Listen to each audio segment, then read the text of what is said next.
Okay, so we may or may not beat an insane deep today, right now. I've missed a lot of these podcasts. Okay, so let's listen to some of them. These are fake. I already listened to most of them.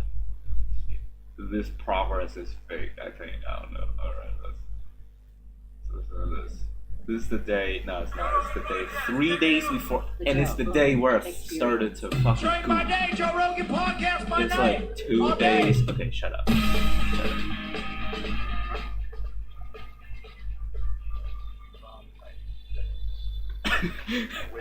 My streams don't get copyrighted. I mean, no one's watching. It was something akin to that. My understanding was that essentially TPUSA ripped that idea off. Yeah, Crowder. Yeah. And then I think he feels a lot of responsibility for what happened with her because. Is he the Mossad? What's that? Is he the Mossad? Yeah, exactly. That's so funny. I don't know. Let's get. You got Candace's number? We can ask her. We can ask her. Kansas is getting, she's getting dragged on Twitter today because she's like, I've lived in Connecticut. I've never seen this much ice on trees, and it's 30 degrees out, and everybody's like, yeah, 30 is freezing. Yeah, that's so funny. Ice on You know, trees. like, Do you this see is all the Miss people- Cleo memes? Miss Cleo? Oh, it's so funny. Who's Miss Cleo? You don't remember the Miss Oh, the Cleo? psychic? Yeah, She's the psychic? psychic. They keep on putting the Miss Cleo memes out for Candace because she's a psychic, you know? That's hilarious. It is funny.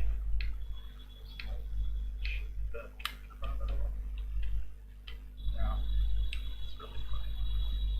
Well, Candace has painted herself into a weird corner where everything has to be a wild conspiracy. Like, it has to be Bridget Macron's a man. Oh, yeah. Erica Kirk killed Charlie. It has to, like, one up the last one, you know? Yeah. It's really funny. He came to the same conclusion that I did. So it's like, I've seen those conspiracy channels come up before, and then they come up and they crash out. And the reason is because, like, for her, I think she had the whole, like, she was involved with this, right? She was involved intricately with her. She knew him. Yeah. And so that gave a lot of credibility to a lot of the things that she was saying. But then once you start moving back into, like, Mandela effect stuff and Yeah. you know, time travel. And Time this and that, travel. yeah, people are like, ah. I mean, you can do that if you're that guy, if you're Art Bell, you know, if you want. Well, you know, but Bell, I remember, I used to listen to Bell all He's the the time. goat. Oh, That's yeah, why I got he was him up great. on the wall over there. Remember that intro? Boom, boom, boom, Yeah. boom, boom, boom, boom. Yeah, so he, The Kingdom of Nod. yeah. I remember listening to him for years. I drive around with my dad. Right? Yeah. And he was it was a big deal. I remember the very first episode I heard from him was something about the NIM. It's like, What's the NIM?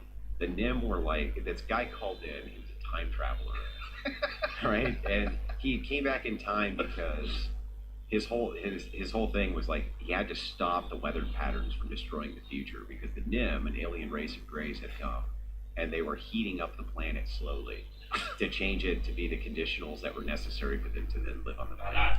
And you know, Art Bell, he's always playing into it with the lunatic, you know, and he's like, and does the CIA currently know great. that you're there doing this? You know? Why is it? And the dude's just like, Yeah, Art would give you all the rope. oh yeah, You can call it, Art, I'm a werewolf. Interesting. yeah. Oh, did you ever how hear the did you get Bigfoot the- episode? No. Oh my god, that's the funniest episode you ever hear. Really? Redneck calls into Art Bell and talks about how he killed Bigfoot, where he buried it. And the guy it's like, I don't know if it was early trolling, like before trolling was trolling, but it was like this guy, he was like, yeah, you know, me and Timmy, we took him out back there and shot him right in the chest. There's some youngins and they spread out. So a little next bit, and we, is you know, asymmetry. packed up a Okay, big I've been foot, looking buried at this him level back for a there. while. I was just like, Now it's man, finally time to actually. you said it was youngins. The Bigfoot How do we are do this the one? weirdest. Oh no, we Don't have to play trust an the editor. line. We always have to play the editor. Okay, that's my new This is, strat. That's I my used to do strat this right TV here. show for a while. And plays Joe check. Rogan questions everything. We were like, all right, tell me about chemtrails. You know, I go meet with all the Click. and all the people that are really involved with UFO, anything like that. And we No, went and no. hung out with the Bigfoot people. So we went Bigfoot hunting for like 2 days in the Pacific Northwest and talked to all these people. And Like this. they're all like the same It person. does change. I just said it's like a team of unfuckable white guys. So it kind of It's like that's what you find. Like these guys are just like they found their calling. It's just looking for a mystery in the woods that you'll never solve. Yeah. Well, there was a guy you used to have on your podcast. Okay. And he was huge for a long time, and I think it still is. It's remember those missing cases? Mm-hmm. This one Right, is that's a big deal. And I was always like, anytime I heard anything about that, I always was involved with it because some of the stories were demented. Yeah. You know, like kids. Okay, I think 5 I can do miles it. away and all this. But that guy always had you edged because people would always go. What? Why am I? Why is Well, DPI changing? What the? I can't Bro! remember it, but it was like. Is it? Wait, no. Yeah, or I'm just lagging. 411. I'm lagging. Missing 411. I've seen him on Instagram, on Twitter. Yeah. Okay. Yeah. He got all the park records. You know, and he started going through and he was like, there's some really weird stuff going on here where people were missing in national parks. There is. Okay. But the reality is, if you die in the woods, you get consumed very quickly. That's the reality. That's why you don't find mountain lion skeletons. Mountain lions are a real thing. I've never found a dead mountain lion skeleton in all the times I've hunted. Never, not once. You'll find elk bones. Why is You it know, like you'll that? find stuff like that. I found some coyote skeletons before out in the Nevada desert. But Does it mountain lions actually are a do real that? thing. You very, very, very, very, very, No. rarely find It only does it dead if you. mountain lion. What the fuck? There's so many of them. Now think about how few people actually go okay. like hiking into the deep wilderness. Your body just gets consumed. Sure. You know, there's so many animals that come along, rats, all kinds of things eat bones. Oh, yeah, it's a free meal. Yeah, it's so easy. And they can smell it for miles. Bears, Yeah. anywhere there's wild pigs, and then it's over. Then there's nothing left. And they can smell it. Even when I click But it's normal, like yeah, people mouse always does want that to attach some crazy, deeper, weird, UFO, Bigfoot meaning to it. It's like, no, you're in the wild, and nature has a whole plan for dead things. It does a really good job of They consuming don't them. last. Not at all. Well, that's the thing. If you live out in the country, you see this all the time. Raccoon will be around, getting in someone's trash, they'll walk out, bam, raccoon is done, they just go throw it in the bushes. Mm-hmm. You know, that's it. That's it. Problem solved. Problem solved, and it disappears quickly, and plants consume it. Yeah. That's it. Sure. It rots, and things eat It it. doesn't even take that long to rot. It's just pretty gone. quick. Pretty quick. You ever seen like those time lapse photos where they take a dead animal and they let it sit there and watch it get consumed by maggots? Very quick. These poor people that go hiking. You know, like if you go hiking and you're by yourself and you break an ankle and you're 15 miles in and you don't have a compass and you're kind of like Also, it's roughly all in layer judging 1. which will give you I mean, layer 0. there's a lot of people that just get ahead of themselves. They really shouldn't be that far out there. They just die. It happens all the time. You know, so like this idea that it's like Where's all the what? What happened? if you look at all the data and you try to find a pattern to it, you start imagining that there's some grand conspiracy, some watcher in the woods that's consuming people, some demon that's out there. You can. Wait, you what? get Why? Pretty kooky. I think the ideas. popular theory is it's wild. Okay, it still have Oh, hitbox. wild men. Oh, like humans? Yeah, well, or some variant What is this? that are. That's 3 what this guy, times this that. 411 guy is? I'm not sure because he won't say. This They is don't. He one doesn't- time, not He doesn't actually give his. Here's what I think is going on. But Yeah. people ask him, and he's Fuck. like, "Well, I have my Fuck is theories." this but mouse he never doing? tells you actually what the theories are. You know? Interesting. I wonder why he doesn't want to tell.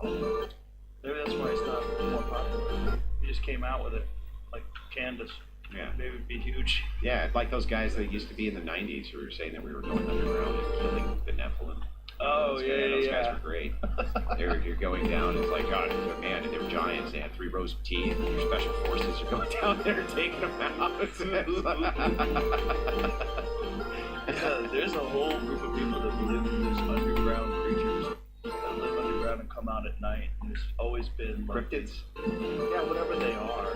You know, some people who graze underground. You know, there's not a lot of mystery left you know, outside of places like the Amazon, the Congo, that are super deep to get to. Shoot up. Not a whole lot of mystery labs in terms of life. Maybe ocean depths. Yeah, ocean depths for sure. That's like the whole new unexplored frontier, right? Is ocean depths. Yeah. Like, Yeah, every time I turn on the TV, it's like, look at this crazy creature. I'm like, that doesn't exist. Yeah. I saw one the See, other day. like in We 2.0 found or no 2.1, I don't know. effect. I played in 2.1. It's called a Siberian. And the mule. teleporter Siberian portals, mule they deer? always do They it have fangs. instantly. But right now it's like. Oh, right. But then I have seen realized, a wait, flying this used to deer. be. I think it was. Apparently. Like I that's watched the the, Carmel you know Phobos what verification elk hybrid are? video. Yeah, that's it used to be like a tusk. And. Like way back in the day. It's so retarded.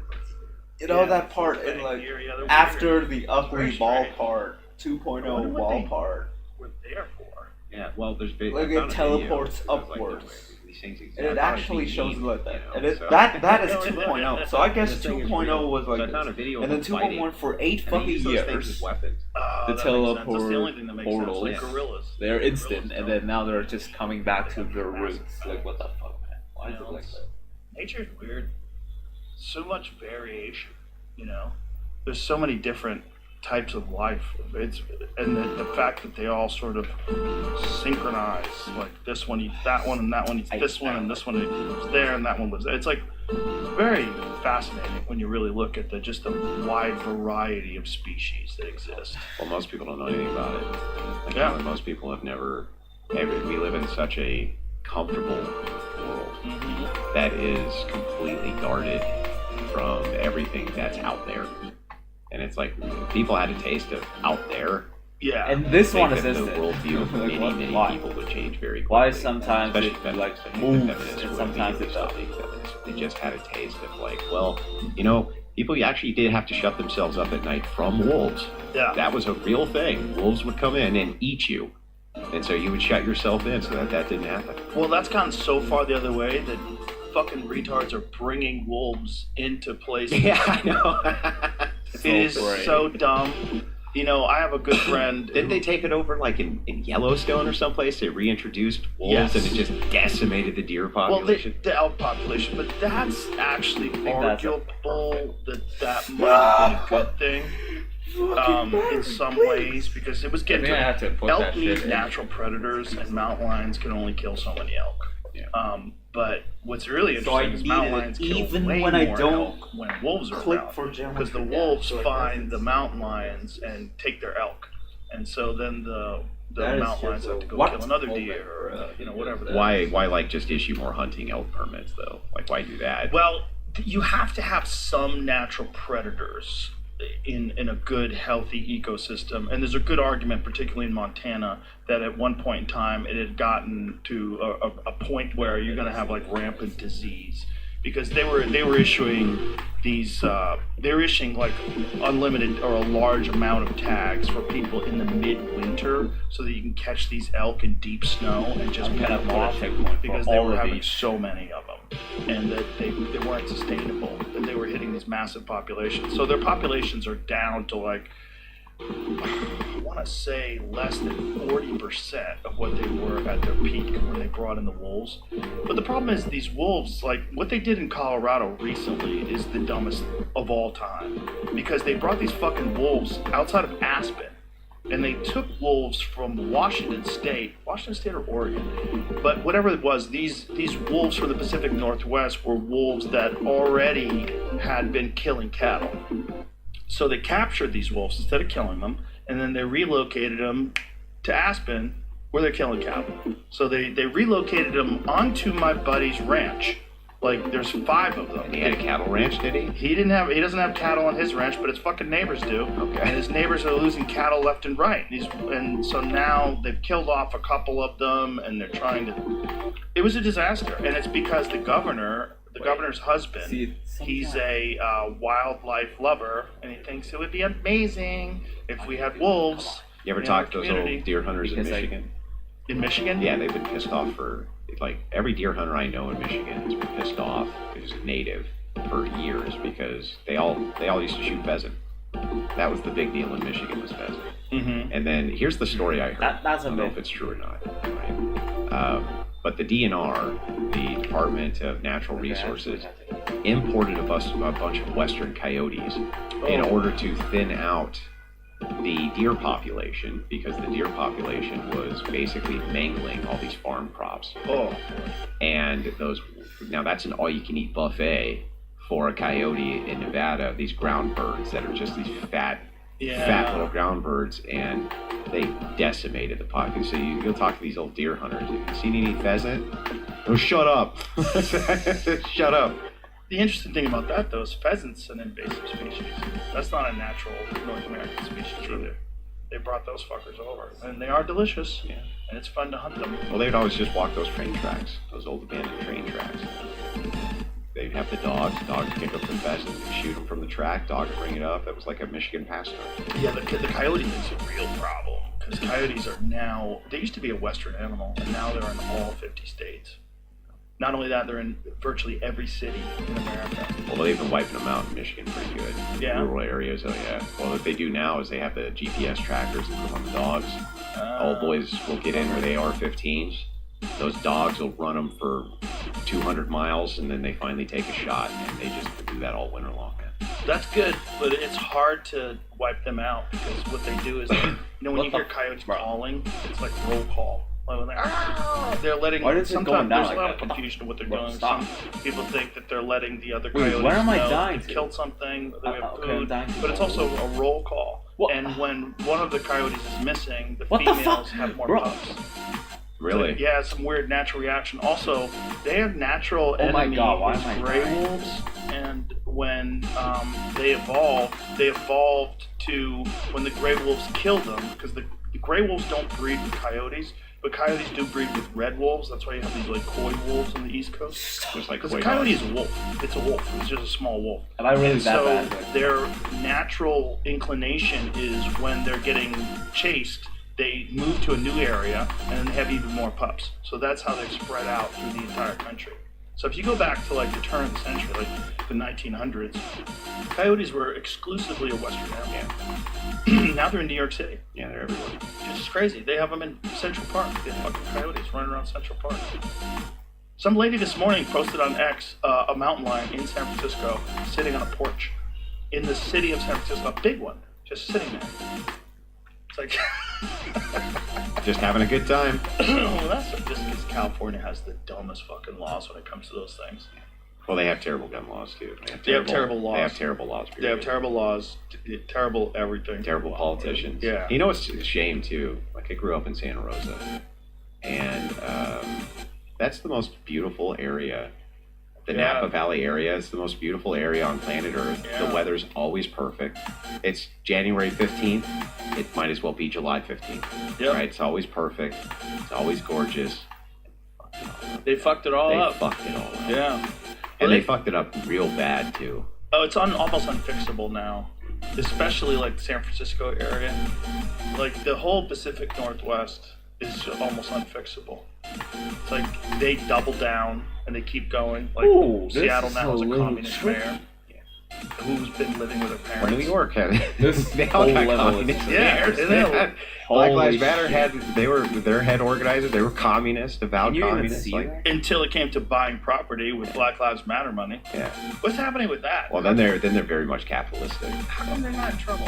I don't understand that. You can't see. Like, I guess you actually see it in the level. You actually see it. What's going on? No idea. I have no idea why. Well, I don't know why the heads of many of these organizations aren't being rounded up and summarily arrested. Yeah. I mean, we're watching these. I've been covering the riots nonstop. Mm-hmm. I'm sorry, protests. The completely organic protests, which are totally organic. Yeah. And it's been interesting to watch. I was watching one the other day. We were live, and it was Don Lemon, and he had showed up in Minnesota. And the first thing Don Lemon does, right? I hate Don Lemon, by the way. But the first thing he does, one of the dumbest motherfuckers that has ever gotten on television. He's terrible. First thing he does, he drives up in his car, he's in the back seat, and he jumps out of the car, and he has this shit-eating lemon smile on his face, and he runs over with Starbucks to these people, and he's like, "Here you go." Yeah. And then he jumps back in the car, right? And they drive off. Now, here's what's interesting about this. He comes back, and he's in there with the protesters, you know what I mean? And he's interviewing them. Most of the protesters say, we're coming from out of town. We're from this state. I'm from 2 states away. I'm from 3 states away, you know, for this totally organic protest. Well, the cops, what they start doing, they have these guardrails on the sidewalk from the ICE facility. Like, And there's gaps inside of that barrier. So they pull the police cruisers in just to fill Why the is it gaps. like that? But they stay behind the barrier. Why though? And Lemon's The like, why problem would is, they do that? why? Why would they like, keep us I compressed, understand. you know, behind this barrier? And I'm thinking, because you just stopped your car in the middle of the street to run across the road and give these guys Starbucks, you idiot. This whole part of You know, they want to keep the roadway clear so that they can get their people in and out. You literally stopped your car in the middle of the road, ran across the street to give these people Starbucks, and then got back in your car. And you're like, why is it that they're trying to keep us from getting into the road? You know, I'm like, what are you talking about? I just couldn't believe it. I was like, what? It's amazing when these people that are so smug, where they're protected by a large organization, by CNN, and then they get fired, and then they're basically like a dog, like Carl, getting released into the woods, and then they have to fend for themselves. And you see them in the world of podcasting where you don't have anybody writing things for you, and you have to express your own opinions. You're like, oh, this is the real you. It turns out you're a moron. Wow, I didn't know. Whoa. You know, the whole time, Matthew's thinking the whole time, you know, I never thought I'd be an entertainer. I didn't think I'd do anything with podcast. Never in a million years. I never would have thought that. You were you were an engineer or a robotics mechanic, yeah. A robotics mechanic. Yeah. How did you get involved in that? Well, I was a gunsmith for years, and there's no real applicable skills outside of that for anything. Actually, it doesn't really carry over in anything. It's really its own thing. You know, bluing, things like that, just doesn't carry over. A friend of mine said, "Hey, look," because I told him like I need a job. You know, I'm not making it. What do you think? He's like, you know, you should apply to be an industrial mechanic. And I was like, I don't know much about it. He's like, well, just go apply. So I did. Took an aptitude test. So the guy was like, well, I want to hire you at level 3, which was high. You know, it was like mid-range. It wasn't the highest, wasn't the lowest. Like, damn, okay. You know, what's the pay? 30 an hour. You know, that to me was life-changing.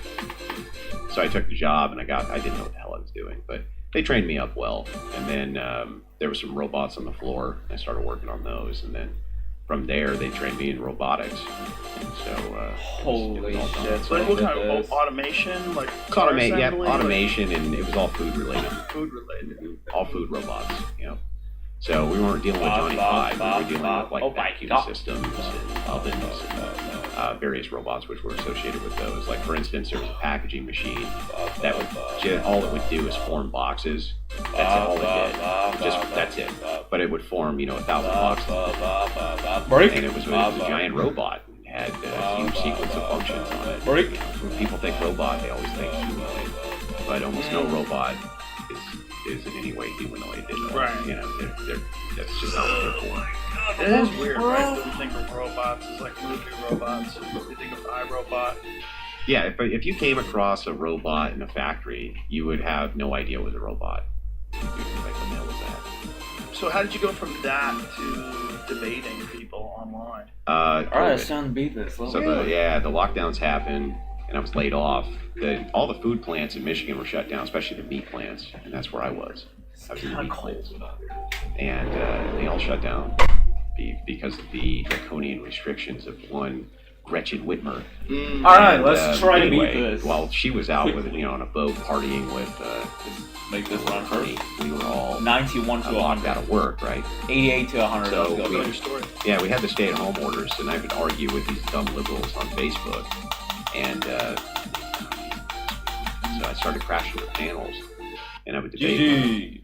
And I had a lot to say, and those things started to become more and more popular, and they would move over to YouTube. People would clip it, and I started getting invited on to do debates with other people. And I didn't know who these people were. It wasn't my world. Like, I didn't know who any of these podcasts were, you know, stuff like that. I'd listen to it maybe occasionally online, but like I couldn't have told you who, like 1, 2, 3, 4 break, or Destiny, or any of these people. Like I didn't 1, 2, 3, 4 break, and I didn't care. To me, it was just some other dumb, smug liberal, you know. So That's where I got my start. I never would have foreseen at all that I'd be sitting here with you. That's so. Well, I never would have foreseen I would have been here either. It's weird, huh? Yeah, it was weird. Very weird. And I'll never get used to it. And No. you get people walk over and they're like, "You're Andrew Wilson." And nobody, you know what I mean? But it's nice to meet you, you know, shake their hand, you have a chat with them. I'll never get used to it. No, you probably shouldn't. It's probably better to not get. I'm not used to it. Yeah, Used it's to it. probably better to not be used to it. Keep you sane. And maybe keep you humble. Yeah, you need something. You need something to keep you humble. We all know people that did not have something that kept them humble, and they lost their way. The wheels fall off. Okay, those we are need levels. another check. Yeah. Yeah, You know, especially as you get yeah, more and yeah. more famous, it becomes more and more unmanageable. I feel like I'm pretty well grounded due to the fact that I didn't come from a political background. There's no famous people in my family. You know, there's just none of that. And so I feel like the grounding's always there because, you know, even from the family, you get the call, like, from my brother, for instance, like, he's been calling me I don't know if you can say the F slur here, so I won't, but he's been calling, faggot. He's been, you know, he's been like the phone call since I was 15. What are you doing, faggot? Has not changed. Good. It has not changed. You know, it's 42. He's like, happy birthday, faggot. That's normal. Yeah. I remember you were having a conversation, I think it was on Pierce Morgan, who is the best cat wrangler in the business. Oh, That's yeah. what he does. He cat wrangles. Yeah, I just talked to him briefly. Is he okay? On it. Well, that's what I asked him. Yeah. I sent him a DM and I was like, hey, For people man. who don't know, he fell Yeah, he fell. and really fucked himself And it was the up. hip. Yeah. And at his age, the hip. You know, you don't want to, nothing with the hip. Yeah. Every time I see anybody who's 60s, they get the hip injury, it's bad. Yeah, it's not good. I think they think your lifespan and post hip surgery is like 10 years. It's right. And He'll probably be better than that. he will. because And I think he's well-being. mobile. Oh, that's good. He's mobile. But they're I really asked him. good at hip replacements now. I was like, are you doing? He's like, yeah, you know, I'm doing okay. And I was like, don't fuck around with this. It's crazy that he had to have a hip replacement. Like, how bad was that fall? I don't know what the details of it are. I felt like a sack of spuds, he wrote. Wound up needing a new hip after fracturing the neck of his femur. And is Wait. recovering from surgery. In addition to being on crutches for 6 weeks, he won't be allowed to take any long haul No, it flights doesn't. for at least 12 weeks. Then why is He that? tripped on a small step inside of a London restaurant. Wow. Things drunk. He could have been a little fired A up. little drunk. Was also, not the most fit or agile guy in the world. True. Yeah. Yeah. He's only 2 years older than me. No way. Yeah. Really? Mm-hmm. That's crazy. Yeah, you know. Yeah. Some But- people Yeah. don't take care of themselves. Yeah, he got the crack. Yeah, I got to quit these. But yeah, he got the crack on the hip. I was like, man. Do you think that American spirits are better than Marlboros for you? Probably. Yeah. But they taste like shit. Do they? Oh, Is they're there a terrible. difference? Yeah. You really like the Marlboro taste? Yeah, You don't I do. think you can get used to American I spirits? think I could. Um. I've been trying the cigarellos. Those What are have been those? helpful. Like the little mini cigarette cigars. Oh yeah, Ron White used to smoke those. Yeah. He just quit totally. He went to a hypnotist, quit instantaneously. But those are loaded with nicotine, like way more nicotine than a cigarette. He was smoking those. Yeah, What good. are those little tins? We have those. What are those tins, Jamie? Do you know what they are? It's like a famous cigar company sells tins of these little tiny cigars. And it's great if you don't have the time to smoke this. Like, Yeah. you get out of a flight, you just Second. want to have a small. But he inhales these motherfuckers like a cigarette. That's brutal, dude. That'll do you in. And then washes it down with whiskey. Well, he doesn't drink anymore. No. He quit drinking. Yeah. I think he went. That was always in his bit, though. He was always up there smoking and drinking. I always thought, Uh-huh. I love that. Well, he did it. He did it till the wheels fell off, and then the drinking was the big one. He went to a doctor, and the doctor's like, "You're gonna die. Like your liver is not in good shape. And if you back off now, you probably live. If you don't, you're not. You got like a few years left." Well, and alcoholics, too, they have it. I don't know if he was one or not. He might have just been, like, like real alcoholics, that's no way to live. No. I mean, they stink. They're like, I mean, kind of everything about a real alcoholic is just they look completely unwell. they're just kind of mangled, you know. Yeah. It's a weird disease too. In that addiction is one that you can't quit. You can't just cold turkey it. You'll die. You'll die. There's only a couple of things that'll just kill you if you quit right away. And alcohol is one of them, which is really crazy because it gets integrated into your biological system. You need it to stay alive. Your body's like, okay, we're going to use this for fuel. We're going to use this to function. Yeah, they've been weaning people off alcohol with beer for centuries. Is that what they use? Beer? Yeah, they use beer. They just go, okay, and well, it's pretty common to drink beer and ale with dinner. Right. They just wean you off with beer. That makes sense. They knew that hundreds of years ago, books on how alcohol, you know, what are the consumption or whatever they called it, they killed you if you just quit if you were an alcoholic. And so they wean you off with beer. Wonder when they started making hard liquor. Because you would imagine like fermented things like wine and beer was the first things that people consumed. I think it's been around for several thousand years.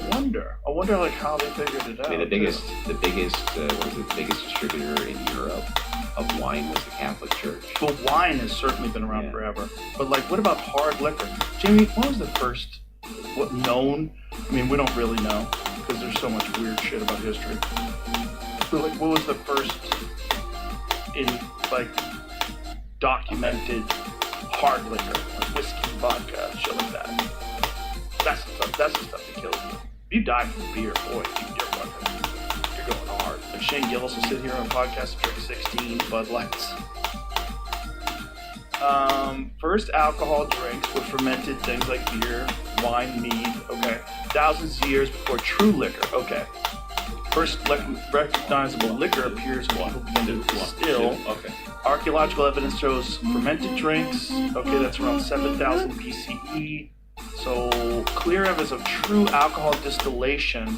Chinese rice beer distillates by about 800 BCE. So, a couple thousand years. Yeah,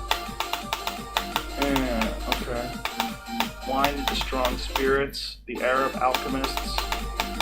Alcohol. Oh, interesting. Using the term alcohol, the root of alcohol. Well, they used alcohol as base for alchemy too. It's a base for trying to transmute metal. I wonder if they were ever successful. Nothing. It seems like a crazy thing to waste so much time on trying to turn lead into gold. I mean, there was whole kingdoms spent trying to figure out how to do this. It's just like I mean, you think about it, it makes sense, right? If you're the first one, if you're the one who knows, like you can just create as much wealth for yourself as you want. Oh yeah. And it's just amazing they kept trying. It must have been someone saying they got it. I got it. Dude. Just give me some. Oh, there's tons of frauds. There's tons of frauds who were alchemists who, that century's version of a snake oil salesman. Yeah, of course we can turn. And there was ones even in the 90s who were like, we can now turn base metals into gold. I think there's something now where they can make some gold, but I think it takes an incredible amount of energy. And it costs more to make than it's worth. Right. I think it's one of them deals. Is that a fact? I feel like I've read something like that fairly recently. But here's the weird one. Why gold? Like, why does anybody give a fuck about this metal that you can't even use? Not much of it. Right. That's true. What they're saying is 90% of all the gold ever discovered still in circulation. Right. Yeah. Well, China just found a huge vein of gold, an enormous amount. But I mean, when you say enormous, it's like relative. Yeah. Because I think the entire world supply of gold will fit inside of a football field. There's not much of it. Yeah. It's very little of it is worth a lot. I mean, even if you think a pirate's treasure chest, it's not actually that much gold. Right. So it's it's a box of gold. It's extremely valuable, and also you can do things with it you can't do with other metals. The same thing with silver. Silver. Scientists mimicking the Big Bang accidentally turned lead into gold. Just keep saying. Yeah, this is one thing.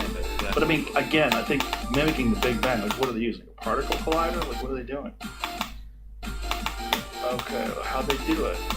How to steal a proton. Protons found the nucleus of an atom. So extremely small amounts. In fact, a total of some 29 trillionths of a gram were made. Okay, smashing lead atoms into each other extreme. So it is a particle collider, I guess? Working on the Alice experiment and the Large Hadron Collider. Yeah, there it is. In Switzerland, incidentally produced small amounts of gold. You just need a particle collider. That's all. No big deal. No big deal. You just build it into a whole mountain. And now they're building a second one, they said. Yeah. They're building into a new mountain. Right. Well, there was one they were putting during the Clinton administration. They were building a particle collider somewhere in the middle of America. I'm trying to figure out where it was. I'm certain there's already more than one. Oh, there's many particle colliders. But I'm certain there's ones that are even Hidden? probably larger and hidden than the one that's currently there. Yeah. Really? You think so? Yeah.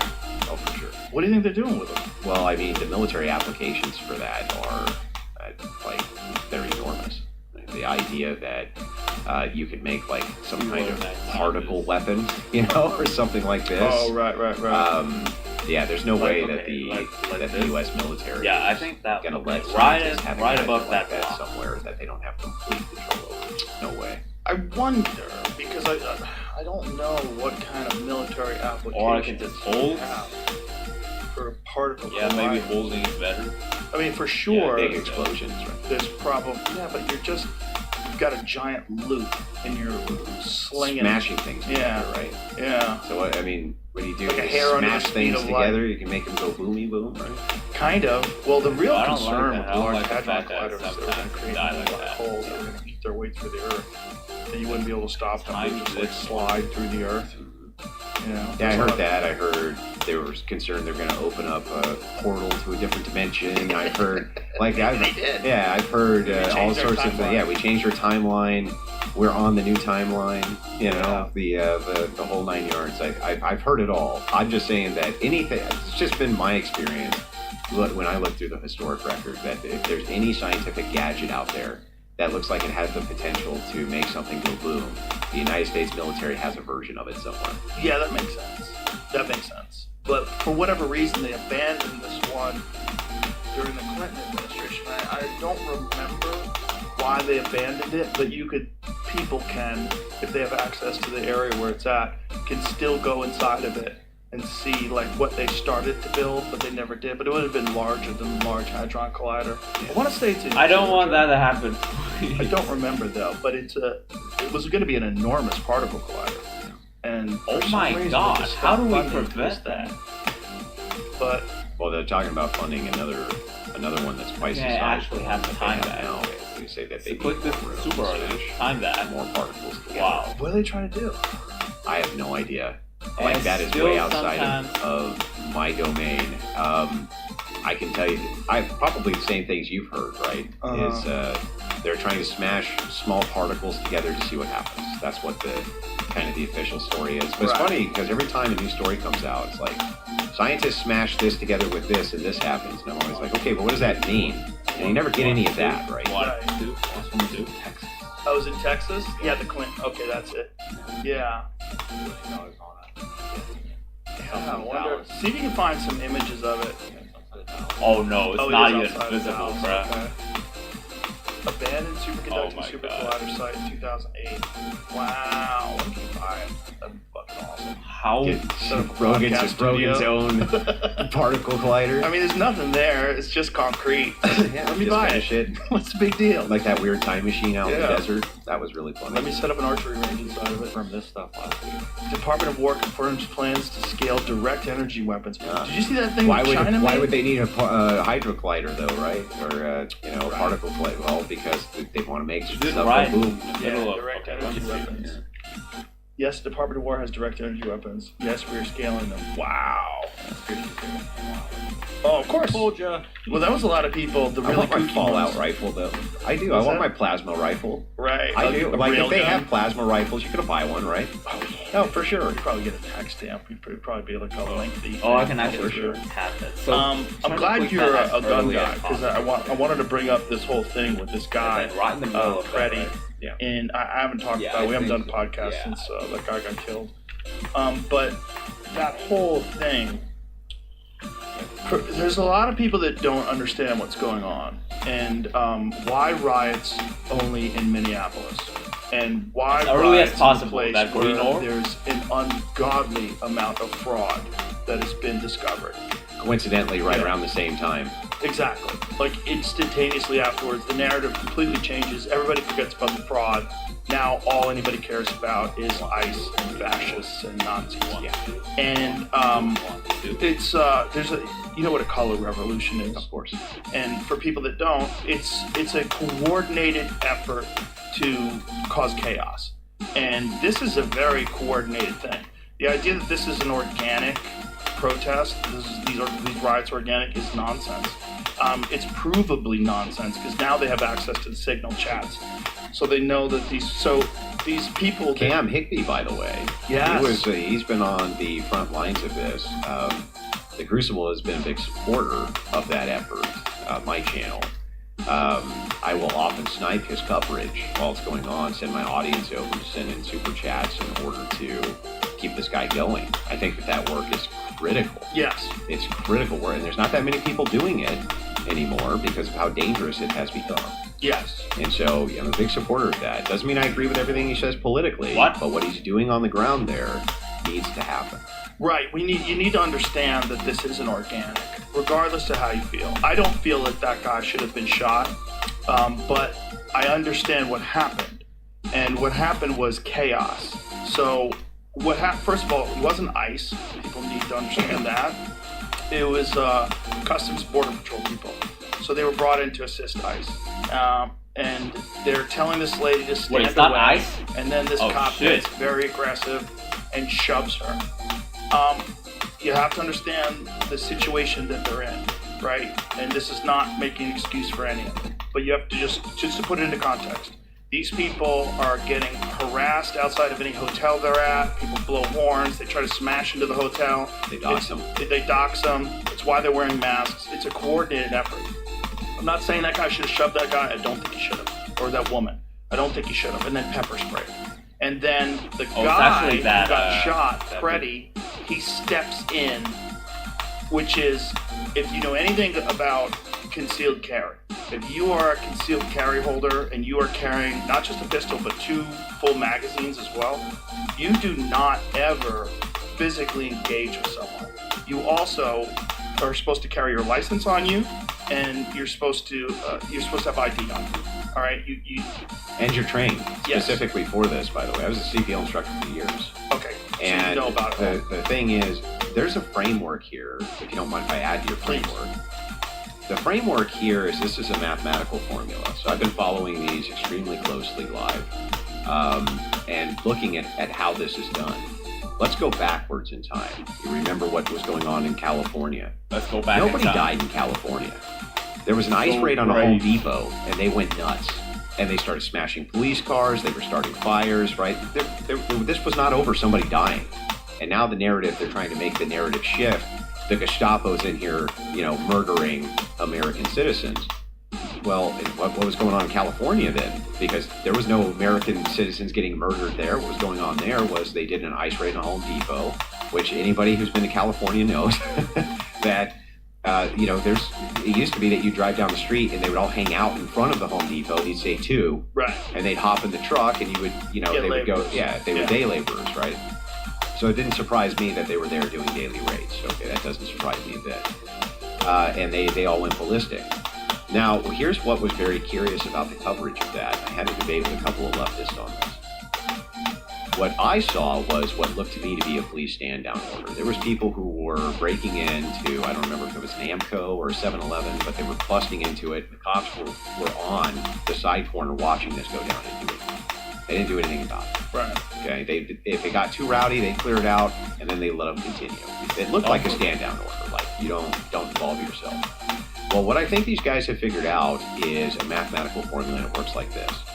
If the local police are not going to protect the federal buildings, then it's left to the federal police to do this, right? In this case, ICE is going to protect its own buildings. The FBI is going to protect its own buildings. If the local police aren't going to protect it and it's surrounded, then who does the protection then? And this is why Trump, he unleashes the National Guard, but where? To those federal buildings, to protect those federal buildings. That was the whole point of it. That's where, and basically anytime he's unleashed the National Guard that I've seen, it's to federal buildings to protect them. And so the mathematical formula works like this. The longer it is that protesters are engaging with federal officers whose job is not to do basic street cleanup of thugs. That's the local remember job. The chances that there's an incident, which is going to be a bad incident, is going to occur. So basically, the longer you're there, the more attrition there is, the more engagement you have with these federal officers over time. Eventually, Yes. there's going to be something which is out of pocket that happens, or something which is escalatory that happens, and they're banking on that. And that's why ICE is out in front of these, or not ICE, the Antifa people are still out in front of the ICE buildings, in front of many states, night after night after night. And it's designed specifically to make sure it's just a math formula, right? The longer we're here, Nah, the you less know. the local Okay. PD involves So you itself, can't do the that more chance of with one, incidents two. between federal officers Nah, and us. just no. You're knocking steel. No, I'll do it myself. Thank you very Waiting much. for the Yeah, fire. you're waiting for sparks. And in this particular instance, this guy clearly had been very involved. I don't know if he was a part of the signal chats, but when you go to what's supposed to be a peaceful protest and you're fully armed like that, 2 magazines, it's kind of crazy, right? Like, why do you need so many bullets? Now the liberal pro-Second Amendment too. That is wild. That's absolutely wild, which I'm for. He had every right. I- He didn't last month, but Right. Okay. I like it. I like where it's going. I like that because that's kind of a trap. Did you see what MSNBC did to his image? Yeah. Where they gussied Basically, it up. the opposite of what CNN did to me. You know, CNN during the COVID times turned me green, and they made me ugly and look like I was dying, and they made him handsome. Yeah. So people would be more sympathetic to him getting shot, which is kind of wild. Like, are ugly people less valuable to MSNBC? Less Damn. marketable. That is crazy. That is Like, racist. look at the difference. Yeah. Look at the difference. They shortened up his face. They gave him a little bit of a tan. They widened his face a little bit, it seems like. They just made him a little handsomer.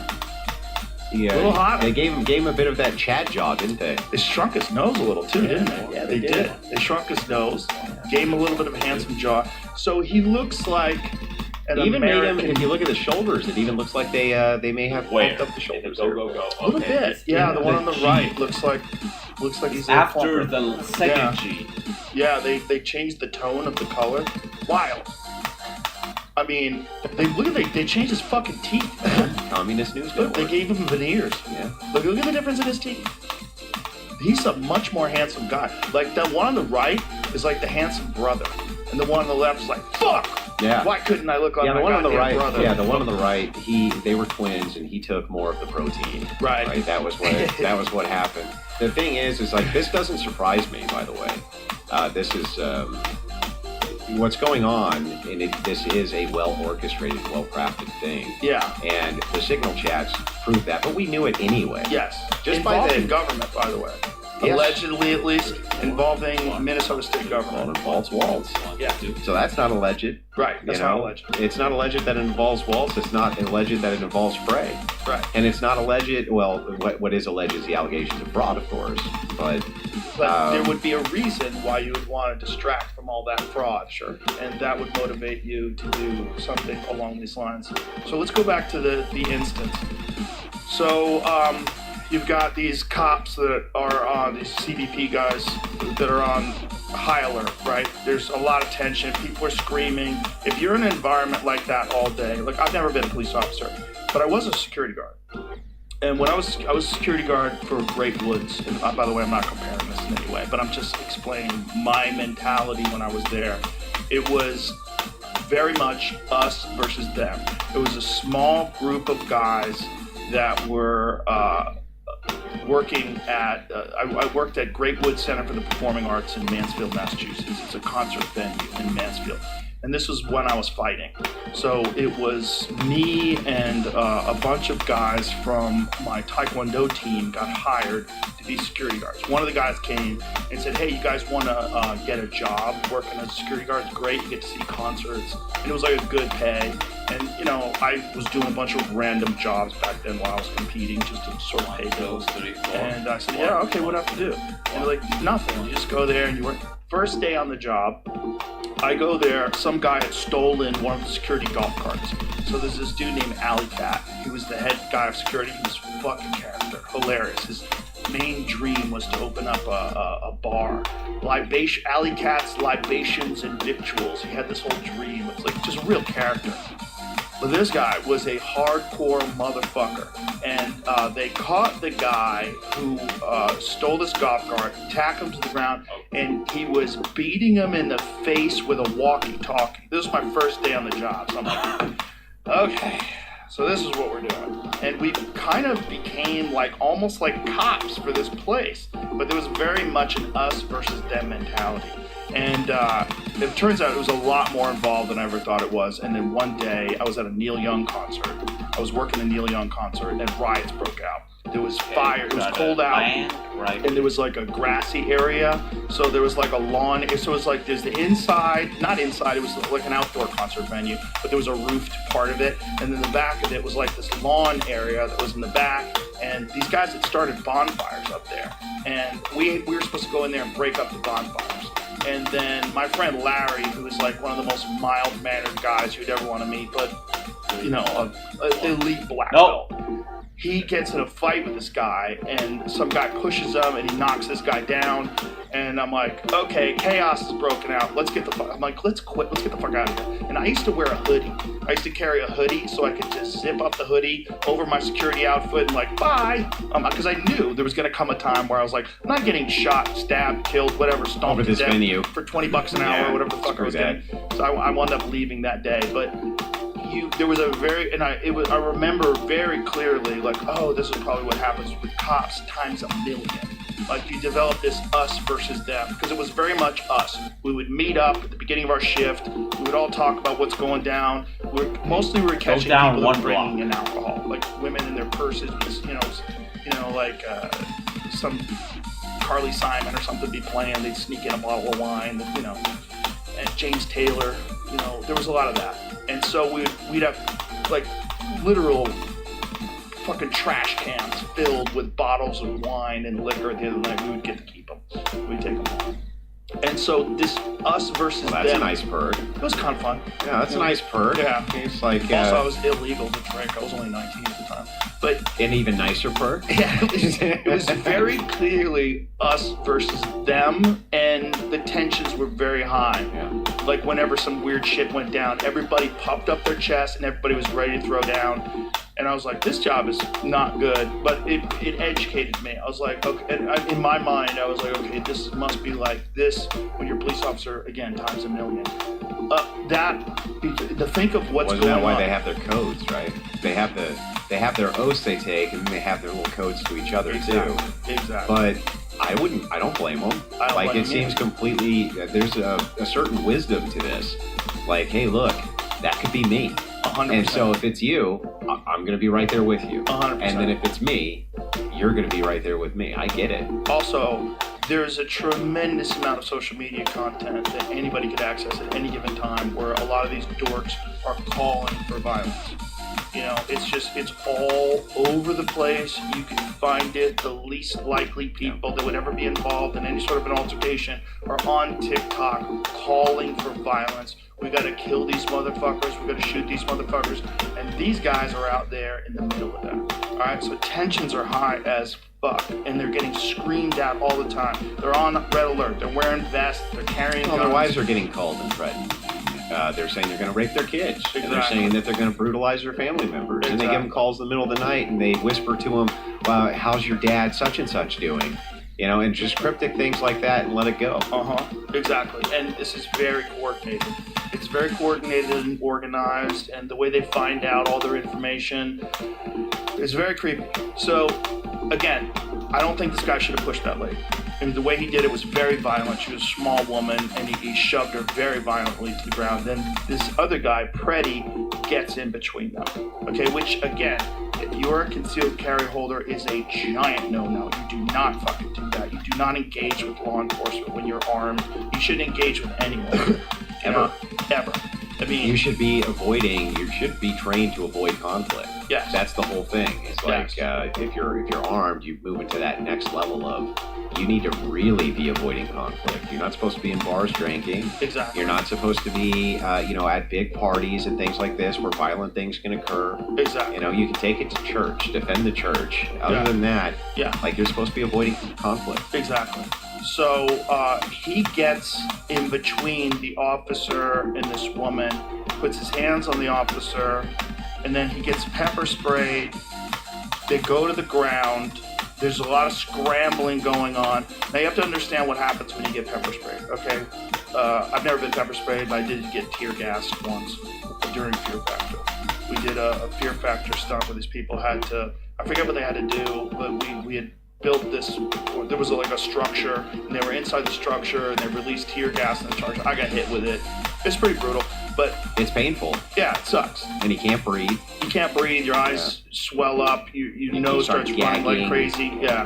And that shit stays on your clothes. You don't think well when that happens. So this guy's clearly not thinking well, and he can't see, and he's, and then they're on him, right? So they're on him, and then one guy, whether he yells out he's got a gun or grabs the gun first, I'm not sure. But there he has a gun. So they see his gun in the middle of the scramble. The guy pulls his gun out and moves up. Now this is where it gets weird. I believe the gun was a SIG P320. A SIG P320 is known for having accidental discharges. It has a reputation for it. It has a very specific type of striker. It doesn't have a safety the way some other guns do, and you can have negligent discharges with SIGs. Now, is the P320, is that a hammered model? Yes. Okay, so it's not a striker fire. No, wait a minute. No, it is a striker fire. It's let's pull it up because I know that 365 is built very differently. The 320 breaks cleaner. Yeah. But I thought the 320 had a hammer with double action and single action, and then you might be right. I didn't think it was a striker fire. Most of the P models are not striker fires that I'm aware of. I could be wrong. Well, the P365 is definitely different than the 320. Yeah. They have a different striking mechanisms. They're known for accidental discharge. Okay. I can't tell if that's a hammer underneath the slide. Well, let's just. What is this? What is the trigger mechanism of a SIG P320? Press that. And what is it that makes it prone to accidental discharge? If you look up SIG P320 online in any search engine, accidental discharge comes up very quickly. Oh, it is striker fire. Yeah. Okay. Okay. So it's a modular striker fire trigger mechanism. When pressed, trigger bar moves forward, disengage the safety, lever, and steer, releasing the striker. Okay, so it's a striker fire. Right. Press that shit. Got it. So as of 2017, SIG changed the way they make their guns because the trigger itself was heavier than what it is now. And not just the pull, but the actual mechanism of the trigger was heavier. If you drop it, so if this is the barrel of the gun where the bullet comes out, and this is where you're holding on your hand, if you drop it, it'll discharge, and it'll discharge without moving the slide, which is kind of crazy. Because what happens is something in the dropping it on the back where the handle is releases the disconnector probably. It causes that heavier trigger, the heavier weight to the trigger, to drop down, and it will discharge. Okay. As of 2017, they made the trigger lighter, and it doesn't do that anymore. And there's a whole YouTube video where this guy explains it and shows that you can do it with the older models. If you drop them on their side, they don't do it. If you drop them barrel first, they don't do it. But if you drop them handle first, and it hits the back where you hold it, where the what is it called, the beaver tail gun sits. The internal hammer drops and bang. Exactly. And it's one of the only guns that does that. And so much so that I believe, you should search this, I believe the Dallas Police Department stopped issuing them to their officers. See if that's true. Before I go further, because I don't want to get into any legal beats here. But I have one. I have a 320. I've never had a problem with it. Here it is. Dallas Police suspends use of pistol manufacturer. I think I'm clicking. Yeah, and it's because of that. So, what are these chambered in? 9, 40? It's 9. 9. They're 9s, but the So that's the gun this guy has. So when this CBP officer grabs his gun, he's moving off, and it appears, it's very grainy, the video, it appears there's an accidental discharge. Now, you can make an accidental discharge of this gun without touching the trigger. If there's any kind of pressure on the trigger, if it is a modified trigger, if there's anything that engages with it, even a slight amount, and you move the slide at all, that gun will go off. And there's videos of it online. You can find videos of it online. See if you can find videos of it online where a guy shows how you can get that gun to negligent discharge. Because it will. It will. At least the pre-2017 model. I didn't see his hand go on the slide of the gun, though. Yeah. Well, he's holding it, it's, the hard thing is it's fucking blurry as you shit. can't see. I looked at it from both angles, but it looked to me like he was holding it like by the handle with no finger on the trigger. Yeah. But it does seem Nice. like, at least in some of the takes that I've seen, I may be wrong, but it seems like that gun might have negligent discharge.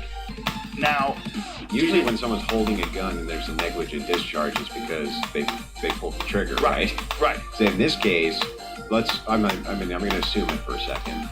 So the gun drops on the side, striker fired. Let's say I don't know what the mechanism is. But let's say the disconnector, that makes the disconnector go. The hammer drops, bam, hits the primer, gun fires. Gun fires, hits the ground. These guys think, they hear gun. These guys think this guy might have a gun in the scramble. They don't know. This is all seconds. So they open fire. High pressure, they open fire on him. That's what I believe happened. So when people say, oh, they straight up executed this guy, I think there's a little more nuance. There's more nuance to it. There's chaos. There's the fog of chaos. You're in the middle of this very high stress situation. Why don't the this guy. people Now you're in a involved physical just scramble. Someone says he has a gun. Gun goes off. Bang, bang, bang. You're just shooting. Make everybody talk I'm about assuming. this. Okay. This why is don't just we, a why lot don't of, you just you be know, a lot of transparent But about that's it? a lot of bad stuff that has to happen Right. in sequence. Yes. Like the fact that even if this gun is recalled as a model that had these issues, right? I'm guessing that it wasn't every one of them that had the issues. Some of them, right? Probably not all. And if it's because it has to have a lot of force for it to go off, or the slide has to be, you have to be moving the slide or something like this. What I saw was him holding the pistol, how you or I would hold the pistol with the finger off the trigger. Yes. I did not actually see what would have caused that force. This is where it gets weird. So there have been documented instances, like the SIG P320. There's a lot of legal stuff involved in this. There's tons of cases. Some of them are bullshit. Like there was one cop where they said the cop got shot because the gun accidentally went off. And everybody's like, oh man, SIG's in trouble. Turns out that cop had to recant that. And he accidentally hit the trigger and shot a cop. But he wanted, so this is one. So this guy, his gun just goes off. Now he doesn't have his finger on the trigger, it just goes off. Now there's another one where a cop is in the middle of a precinct and he leans forward. He's got the holster on the outside. He leans forward and the gun goes off. He does not have his hand on the trigger. He's not touching the gun at all. See if you can find the one where the cop does it.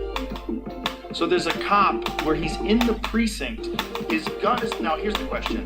Was there something touching the trigger? Was it the holster bad? Was there debris in it? Was there something, was his shirt touching it? Did he jam the gun in the holster and maybe like his shirt got stuck in and touched the trigger a little bit? There's also the second gun theory. Or if the guy had a second gun. There's also the second gun theory. Right. So I understand what you're saying, and maybe it met all of the conditions for that. It does seem unlikely to me, but it's possible that he's just holding it and it just happens to go off. It would seem unlikely with any other gun.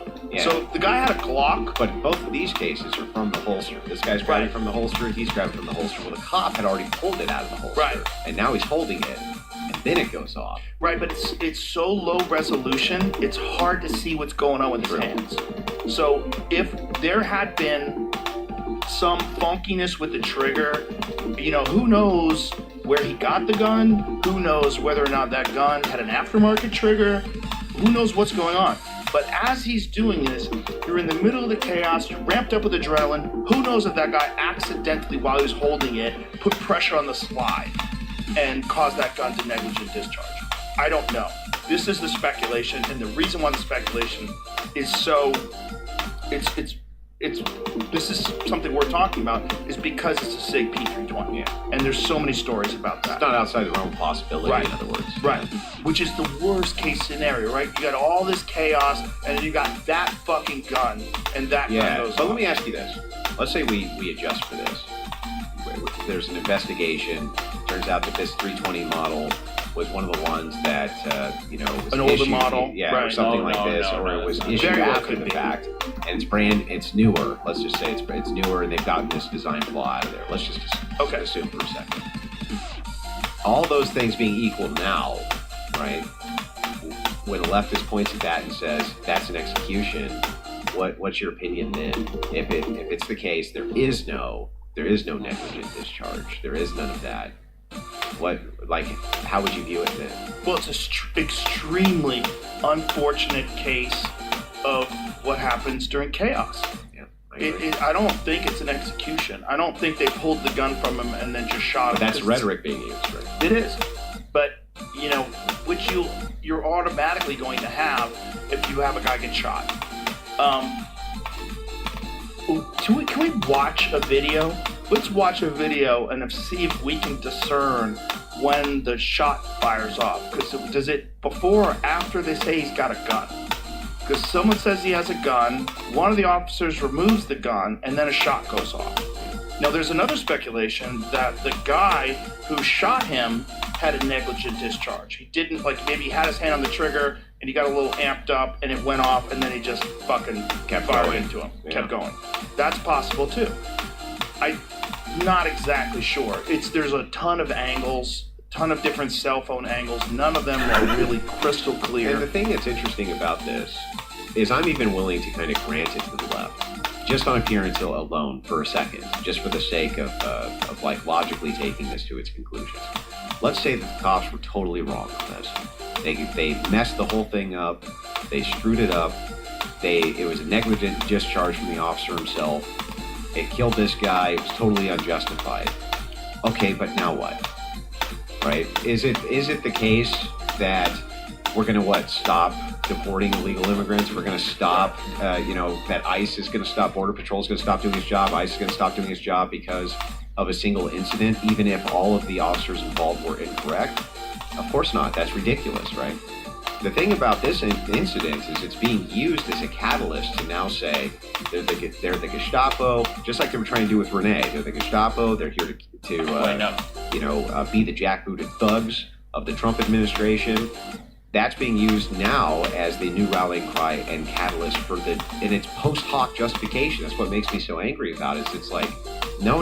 You're out here doing all of this long before anybody was getting shot by ICE, okay? You were doing this long before there was any supposed abuses by ICE. It seems like what they do is they set up the reactions, right? They set up the conditions, maximize the conditions for horrible actions to happen. And when they do, they use those as the justification for why they were ever out there in the first place. And it's like, what's going on here? That's what bothers me. Right. This is the quintessential description of the color revolution. They're trying to create chaos. And it's, again, very well funded and very well organized. It's not as simple as this is an organic protest that people are fired up because ICE is in their community. That's not really what's going on at all. But I think there's a lot of good people that are wrapped up in that think they're doing a good thing. And they really do think they're fighting fascism because they exist in these bubbles. And I believe them. Yeah. I do believe them that they think that they're fighting against fascism. And I've debated with enough of these people on what historically fascism is in comparison to what they perceive it as, that I do think that they believe that 100%. Right. I just think it's an unjustified belief, and I think it's ridiculous. It's not accurate. It's not accurate. One of the things that we went over the other day is we talked about the deportations, right? And that there's been somewhere in the neighborhood of 2 million deportations. But 1.6 of them were like self-deportations. 1.6 of them were like people were notified and they said, "Oh, we'll just get the fuck out of here. I don't want to be in jail." Yeah, good. And then 500,000 of them were, but people are saying very few of them have been violent criminals. But we found out there was like 8%. This is just 8% of what we know has been caught. That is a lot of violent criminals. If you got 500,000 people and 8% of them are murderers and rapists, and they snuck in, not even snuck in, because they were allowed access to the United States over the last 4 years, somewhere to the tune of, let's be like super charitable, let's say it's only 10 million, because I think it's a lot more. And they don't. A lot more. Yeah, they don't really know the number because it's really the numbers that they're giving are based on interactions, right? But how many people snuck through and they didn't have an interaction with them? It's a lot, man. It's a lot of people, and they did this shit on purpose. And they did this shit because they want more congressional seats, because the census doesn't count citizens, it doesn't count legal citizens, it just counts human beings. So the more citizens you have in an area, the more congressional seats you have. And then there's places like California that make it illegal to show your ID. You're not allowed, not only are you not supposed, which you should have to show your fucking ID when you vote, yes. Right? So we know that you're legally voting. They made it so you can't show your ID, which is the only, you could steel man this to the end of time. The only reason why you do that is because you want to cheat. It's the only reason. Of course. Well, it's not just that, but you make a good compelling point here. The idea, even if it was the case, let's just say, almost none of them are violent criminals. Let's just give it to them, just kind of for the sake of argument. Give it to them. So what? The people don't want them here. That's it. These are supposed to be the biggest believers in democracy and republicanism ever. That's what they're fighting against, is the evil fascists. It's like, well, here the people spoke, okay? And the people said, we don't want illegal immigrants here. We want them out of here. It doesn't matter what the conditionals are for violent criminality or not violent criminality.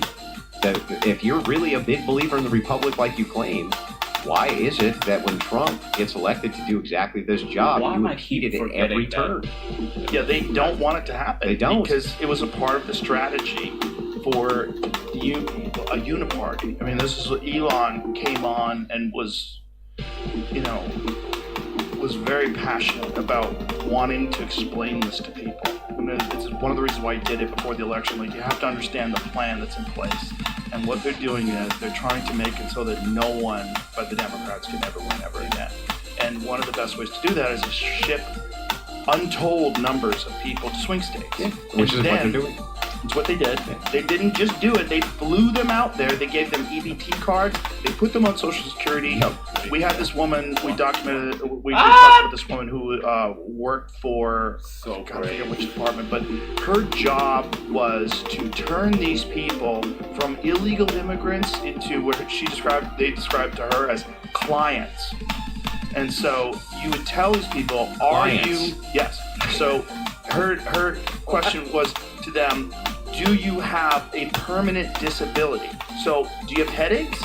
Does your back hurt?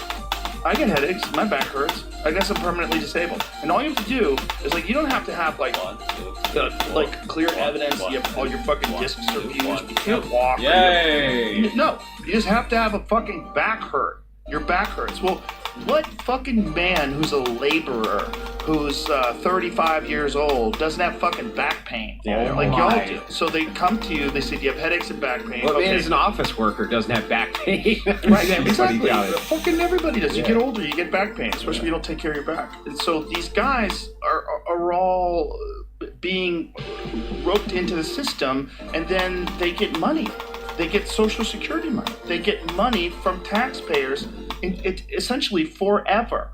So if you can get those people to vote, they will most certainly vote for the people that are giving them that money, right? Of course. They'll most certainly vote for the people that are moving them into the Roosevelt Hotel in New York City. Just like how Muslims will vote.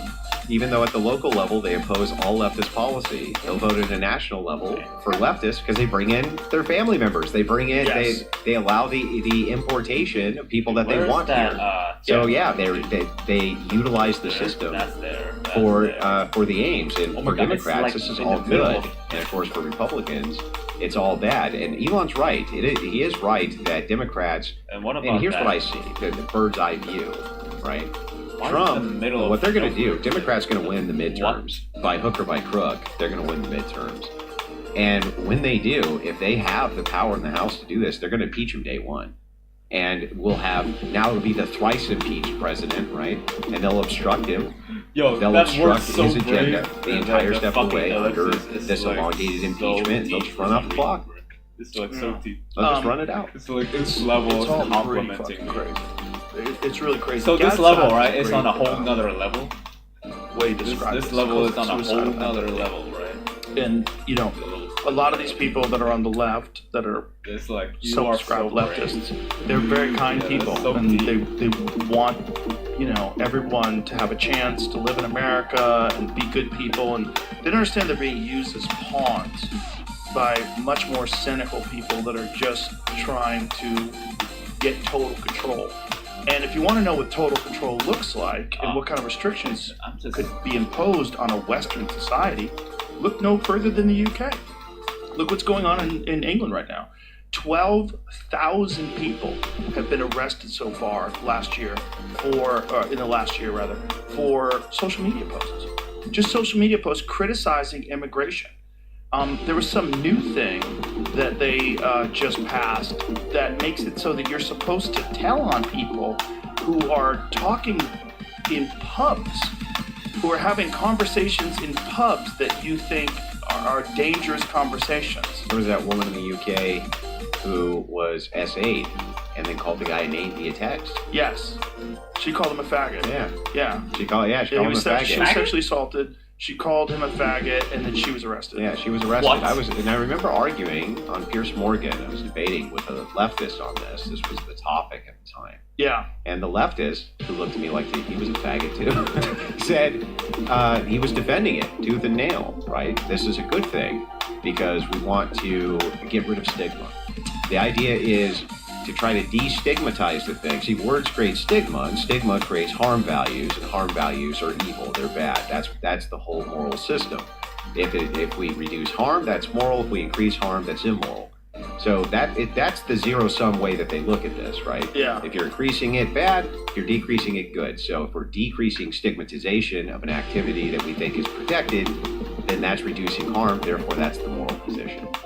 Crazy. They are crazy. That is actually a crazy way to look at the world. Well, it's very dystopian. It's very spooky that it's happening so quickly, and that the UK has become the leader in the world for arresting people for social media posts. Oh my! No one would have ever saw that coming 5-6 years ago. But this is what happens when you get total control of a population. You don't stop where you're at. You continue to move forward. You continue to try to get more and more control. And this is this new thing where they're trying to get people, turn people in for bar talk, which is just crazy. It's just crazy. So that's where it goes. If you're really a liberal, a real progressive person who really believes in free speech, you should believe in all speech, and you have to. I mean, this was the ADL's position way back in the day when they would allow the Ku Klux Klan to march. They would say, look, And then fight for the right to do so. yes. I mean, this is what it used to be. It used to be an understanding that as complicated as this thing is, you've got to allow people to say horrible things so that you can counter Take a them break? with better Take a points. little break. And you Like make a better actual argument, break. and then people see your Because I side, think and that then is also society moves forward in a generally positive. You know, in the online dialectic, the way that it Gotta moves look at between this. groups, and I think that now online influencers, podcasters, political commentators actually do have some political capital now, which can be spent the same way low-level politicians have political capital. Which can have Why? They actually It's a are blind connected jump. oftentimes Like with literally politicians blind. You can't and see operate as anything. mouthpieces on behalf Well, you have to of feel, whatever that bro. political arm is. Well, you would Yeah. say that You about the right actually too. have to Of course, feel. but I don't see it as prevalent as I do with the left. The left, for instance, there was a Oh thing my that used to go God. on Twitch where an organization came in and bought up all the Twitch mouthpieces. That's what they did, and like this is something which has been going on for a long time. But what's interesting with the political capital angle from these leftists, they don't care what the means are. The ends are that's all they care about, right? The means to get there, totally irrelevant to them. From their view, though, that makes a sick sort of sense. They believe that they're fighting against Nazis. Right. Literal Nazis. Right. So if you believed that you were in a war with literal Nazis, what wouldn't you do to complete that war? What means wouldn't you go to? What means of sabotage would you not do? What cars would you not blow up? Right. What cops would you not eliminate in order to stop the rise of the new Hitler? Right. And it's like, and they're expending their political capital on that message, and that message has a lot of influence on people. Yeah. It also there's so many people that are getting attention by feeding into the rhetoric. There's so many people that are making viral clips of them threatening, like menacing, like these weird dorky liberal guys, like these guys that you would think of pacifists. They're literally calling for violence. I got one of them because it's like the most unlikely guy. Like you see this guy doing this, like, hey buddy, like, what? What are you saying? Who's following you into battle? Yeah, I'm gonna say that because the way he says it too is so like he's watched too many fucking TV shows. This guy, because it's the terminology that he uses that is actually kind of funny. If it wasn't so scary, put this over because it's so. You see this guy's doughy face and his understanding of real violence. Listen to this. When combat starts, we all roll initiative. I'm going to say that again. And everyone knows what I'm talking about when I say this. When combat starts, we all roll initiative. What is it? I mean, I hate to laugh because it's kind of fucking serious because they're inciting violence and they're calling for insurrection. They're calling for people to take to the streets and start violence. But that guy, like, what? Like, You're not going to roll initiative? What does it even mean? Well, I mean, I think it just means we all go. Right. When violence starts, we all go. Is it? Oh, really? No! Wait a minute. No! The tweet says Dungeons and Dragons, and I don't even know. Oh God. It says Dungeons and Dragons. Oh. So he's doing do a search on that. Does roll initiative, is that a part of Dungeons and Dragons? Roll that. Because I only know of Dungeons and Dragons from Stranger Things. Does his AR do 2d6 damage? It's like, but it's just the menacing way that he stares into the camera. Okay, here it is. Rolling for initiative determines the turn order in combat. Each player and monster rolls a 20-sided die and adds their dexterity modifier. Oh God!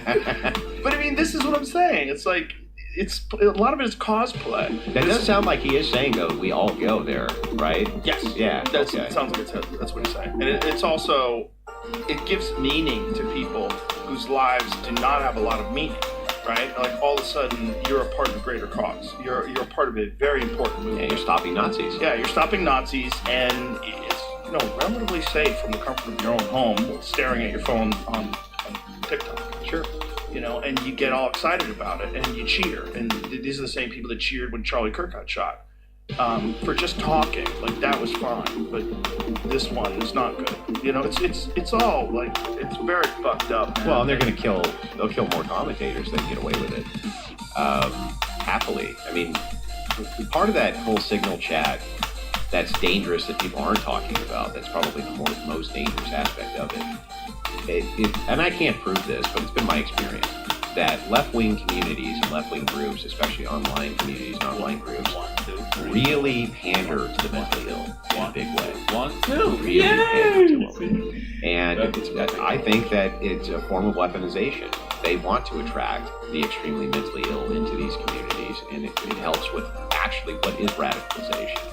And they play on the fact that they're mentally ill in order to do this. Well, this is Antifa, right? Like, this is why it's not just Antifa. It goes beyond that. Sure. Like, if you go to some of these TikTokers communities, you go to some of the online political pundits communities who are far left, okay? These people who are in there are Fruit Loops, man. Yeah. They are lunatics. And they're pandered to. Oh, okay, you can't say this to them, that's ableist. You can't tell them you're a weirdo because that's mean. You can't, and not only are they pandered to, but I think that that's the source of the weapon. If it's the case that these people don't care about death, they don't care. Like, oh, the outcome's going to be death. That guy shot at the ICE agents not too long ago. Remember, he was on top of the roof. He was shooting across with, I think, a Mauser rifle, and they dusted him. They killed him, or he shot himself. I don't remember which. When was this? This was a few months back. I don't know about this one. I don't think. No, there was a guy. He was. This is how Palace have come. Yeah, he was taking shots at, I believe it was This ICE sounds so agents in good, front but of the come on, ICE man. facility. Oh, that's right. That's Yeah, right. he was remember using. that. I believe he was remember using that. like a Mauser rifle or something. Yeah, okay, now I remember. And Yeah. early on with the Charlie Kirk thing, they were actually making these connections because he had used a Mauser as well, right, to shoot Charlie Kirk. That was so people were making those early connections. Wait, is this a sequence of events? Does the Mauser mean something here? Does that particular rifle have special meaning? You know how people are online. Yeah. But anyway, the interesting thing is, like, they don't care if they die. They're dying martyrs. They don't care. And it's really easy to weaponize mentally ill people that way because they don't care. These are the same people who have the high suicide rates for a reason because they're already mentally ill, like the Trutons and others, which many of them you find are connected to No, trans just people keep almost every practicing, time. bro. Also, Like, SSRI. just keep This doing is that. the other problem. It's literally that the strat. how Like, many of it's these not a people waste are at on all. these You can rebeat, psychiatric right? You can medications technically you can rebeat. It's just a violent You understand- ideation. you understand- it's part not a of waste at the all. side Okay, it's effects not a of waste. These suicidal, or these psychiatric drugs. There's a lot of people that have psychotic thoughts when they get on some of these different SSRIs and different psychiatric medications. So you've got people that are already fucked up mentally, and then you've got them on these medications that cause them to do all kinds of crazy things. And aren't women taking much more in the way of SSRI pills than men are? Yeah. And who do we see is on the bullhorns and loudspeakers at most of these events? It's women. Well, particularly liberal women. Particularly Like the liberal statistics, women, yeah. I'm sure you've seen the statistics, but I Very actually lopsided. saved them because they're kind of nutty. What's interesting is the the least mentally ill in terms of numbers is conservative men. Conservative men, I think it's like my They're God. normal. I think okay, young liberal women, 56% report a mental health diagnosis. Young moderate women, 18-29, 28%. Young conservative women, 27%, only slightly less. So for men, it is 34% of all liberal men. 34%. So a third of all liberal men are mentally ill. 22% of moderate men, and 16% of conservative men. Yeah, but do you know what the lunatics argue when you bring What? that up? These lunatics, they'll argue, no. The conservative men are just as mentally ill. It's just undiagnosed because there's a stigma in conservative communities about going to get your mental illness diagnosed. I always point out, and I think this is an interesting way to point this out, like, maybe they're not going to get diagnosed because they don't have a problem. Did you ever think of that? It's possible. It's possible it's undiagnosed, because I think that is accurate, though, that there is a stigma. See about that? Oh mental my god, I health and still therapy am and not things along those used lines. to the I mean, if you want to, like... I agree, but I also think that what happens is waistband when you're pattern. talking especially about the voodoo that is psychology, and it is voodoo. Yeah, it is I voodoo. have very little respect for psychology. Right. I don't even consider it science. I consider that there's scientific methods used for data gathering, but I don't consider psychology a science. And that's Whoa, really? psychology. Damn. Psychiatry gets even weirder Yeah. because then you start adding medication. Yeah, You're not and just it's- talking about therapy. It's all voodoo, too, as far as I'm concerned. I think that men often, especially conservative men, get as much out of their close relationships with friends and family as they would going to a psychologist. In other words, I think just having somebody to talk to who's a close friend, who's intricately familiar with your situation, probably gives you more value than going to a complete stranger who has learned manipulation techniques. That's what they learn, essentially, is manipulation techniques. I think there's more value there. And so I think that the stigma which exists there Let's go! 8 to doesn't 100. exist because it's like you're not manly, This which is how I is how they fucking try to play, frame it. right? I think the stigma exists there because so many conservative men go, well, I tried that shit and it's nonsense. I There's tried some it of and it that, yeah. sucked. I tried it and it was worth I went to marriage counseling, did nothing. Sided with the wife, right? I went for this issue, did nothing. But when I went out and had some beers with my friends, that actually helped relieve some of these issues. I think the problem with that is there's a lot of guys who don't have good friends. and you don't have someone that you can count on, unfortunately. There's a lot of men out there that are lost. I agree, but I think that conservative men seem like they have closer longevity with friends than progressive men do. Yes, and they don't abandon them when they change their opinions on things. Right. So here's the self-reported data. From 2022 survey analysis found that 51% of conservatives report excellent mental health compared to 20% of liberals. That's a big difference. It's a giant difference. I don't think stigma could account for that. No, it can't. It's like, it's not just stigma. It's also like what does it mean to be conservative? Does it mean, taking account for your own actions, discipline, hard work ethic? All those things are actually good for your mental health. Like pulling yourself up and getting back to work and doing things. I think now, and I think maybe it always should have been framed this way. I think now for the label of conservative to apply, we really kind of start with religious foundationalism. Mm-hmm. That's what is fast becoming the delineation. Right. Having a framework. Having the framework. Right? Yeah. And the religious framework is almost instantly going to put you in that, moving towards that conservative camp almost every single time. And I think that that's a necessary component now. If we're trying to make these political delineations, it becomes tough. What's a Republican or a neocon versus a conservative versus this versus that? It comes down to foundationalism and framework. Right. Like you were just saying, in the framework, Wait, what about Christianity, Christian ethics, there? huge delineation Wait, that's way better, bro. between the right and the left rejects that for harm principles, Wait, that's way better. utilitarianism, and various other sorts of frameworks. Yeah, and they'll also point to, what Christianity has done throughout history and the amount of harm that it's caused. But it's kind of like every power structure throughout history you could point to in that way. Well, it was what was there. Yeah. Oh, The it's thing what was is, there. like, the Catholic Church, Like that, the Catholic Church gets a lot of shit for this. Well, look at all the horrible things that the Catholic Church did. It's like, the Catholic Church was the whole known world once. Right. All of Europe was the Catholic Church. Right. Not, like all of it was. You can't have organizations which span whole nations and countries, ethnicities, cultures, integrate themselves into it and not have corruption. I don't care what system it is. Pointing to it and saying it's because they were Catholic, that's where it becomes absurd. Right. They were corrupt. There was corruption. But Because that's they're not human. because they're human, not because Right. they're Catholic. Wait, Right, there's right. some like. One of the things that I always try to point out to people, Right. they go, why do you go to church? I hit those Because when I was blocks. younger, Yeah. I was very cynical about religion, and then I've got older. One of the things that I always say is, if there was a pill that could make you as nice as the people that I go to church with, everybody would be on it. They are the nicest fucking people you will ever encounter. When we leave Are the they church nice or are they parking lot, kind? They're kind. Yeah, they're kind. Kind and nice. They're all the above. They're like very friendly, happy people. But when you leave the church parking lot, or even when you're entering, they're everybody lets everybody in.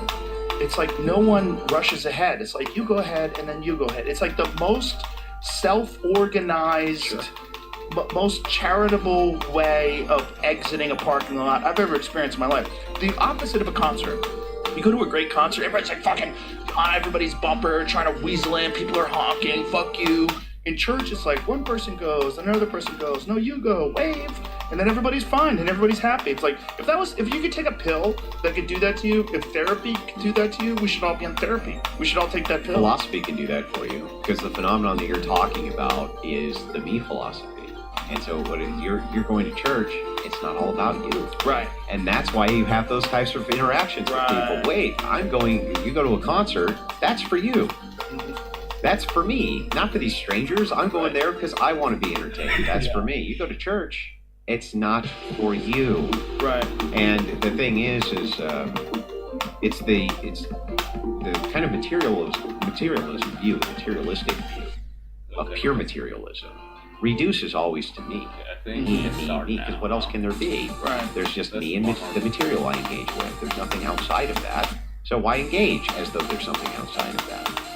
That doesn't just lead to nihilism, but it's the beginning stages of understanding the distinction between religious foundationalism and basically everything else. The reduction doesn't come down. So I'm gonna take And an that's why actual those break. interactions seem so much better, because they mess with are. my Because cats a people are little bit. thinking about you. Right. It's like, Right. what a Beat this concept. shit. Imagine a world where people think about somebody besides themselves. And they think about everybody as a part of a community and a collective community that you care about, that has value to Yeah. you. And there's And then you go, why is mental health rate so much better in these Right. communities? It's like, well, isn't it interesting how much they think about other people than just themselves and duties Yes. to those people Yes. instead of just me. they're the kindest people you're ever going to come across. Yeah. And I think there's a lot of value in that. I think the people that are cynical about that, because they don't want to believe in fairy tales, or they don't want to be stupid, they don't want to get duped by look, there's a foundation to that. If you just forget about some of the stuff that's in the Bible that, it gets weird when you get old. Like you go back into the old stuff, because for sure human beings had some sort of an influence on what was written down and what wasn't written down. But you get just to the teachings of Christ, I can't find any faults in it. Like it's all about being kind. It's all about this idea that we're all in this together and that you're supposed to lift each other up and look after each other. There's no faults in it. It's not like you have to kill the non-believers. It's not like you get to rape and pillage for the non-believers and the infidels must die. There's none of that. That's why Christians believe in objective truth. That there must be objective truth, because otherwise, why is most of the world following this as though it's objective truth? We seem to be leaning towards this as though this must be the thing which is objectively real and objectively true, and a thing which we can point to that is. Because when people are introduced to it, like you just said, it's really hard and difficult to find fault in it. It's not just that. It's interesting. If we reverse it, if we say, what could I do that actually would be the best for me, it would still be that. Yeah. Which is the funniest part of the whole thing. It's like, both ways it works for you, even if it's not all about you, or it works for you even if it is all about you. It's still going to be the better message out of the two. It's definitely a better framework for living your life. And there's a lot of people that just reject that think of themselves as intelligent. They think of themselves as intelligent and well-read and educated. And Too smart for that. Yeah, too smart for that. Too smart for all that. I'm an atheist. All right.